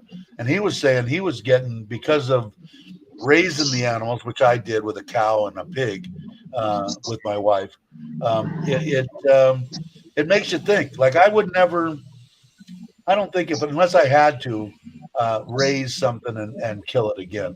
I'll go down to the local store and buy butchered beef and ham or beef and pork and everything. But killing the stuff, I ain't into it anymore. I'm not interested in that either. I could if I had to, but whatever. All right, man. Well, thanks for entertaining me. I'm going to have to go. I think the ladies are sitting in here staring at me. Well, have fun on your trip. I'll get a hold of you if you said you're going to go maybe Tuesday. I don't know. I'll talk to my wife here, but I'll be in touch anyway. I want to get out of your way. We'll be here for a little while, so whenever you want to come. All right. Well, thanks for stopping by. How about I get any of your subscribers to unsubscribe? I have my watch. I'll send you a deal when I get done with my first three watches. 5,000 a day. You can do it. I'll keep you advised. All right, Chuck. Thanks, man. I'll talk to you soon. Everybody. Take it easy. There we go. Let's see. Now, I know that there was some kind of scuffling going on, so I don't know about that, but everybody mellow out. I saw my mother. What did Paul say? I saw a mother duck lead 6 or 7 duckling across a freeway, and they all got really upset me. I know it's weird, right? I mean, stuff like that never affected me before. All right, guys, I think I'm going to. It's been 3 hours and 10 minutes. I have a plate full of stuff that my wife bought at the green market, waiting over there. It's always good to have Chuck on, one of the top notch stand up men that I had the pleasure of meeting here, and look forward to seeing many times over while I'm still kicking. And thanks everybody for hanging, and the new subscribers and the old subscribers and everybody. You guys are awesome. And as usual, I will pull up my outro. And as you know, Richard of Richard Travels did both my outro and my intro. Thanks everybody for coming, and you guys have a great morning, afternoon, or evening wherever you are. And I will catch you on the next one.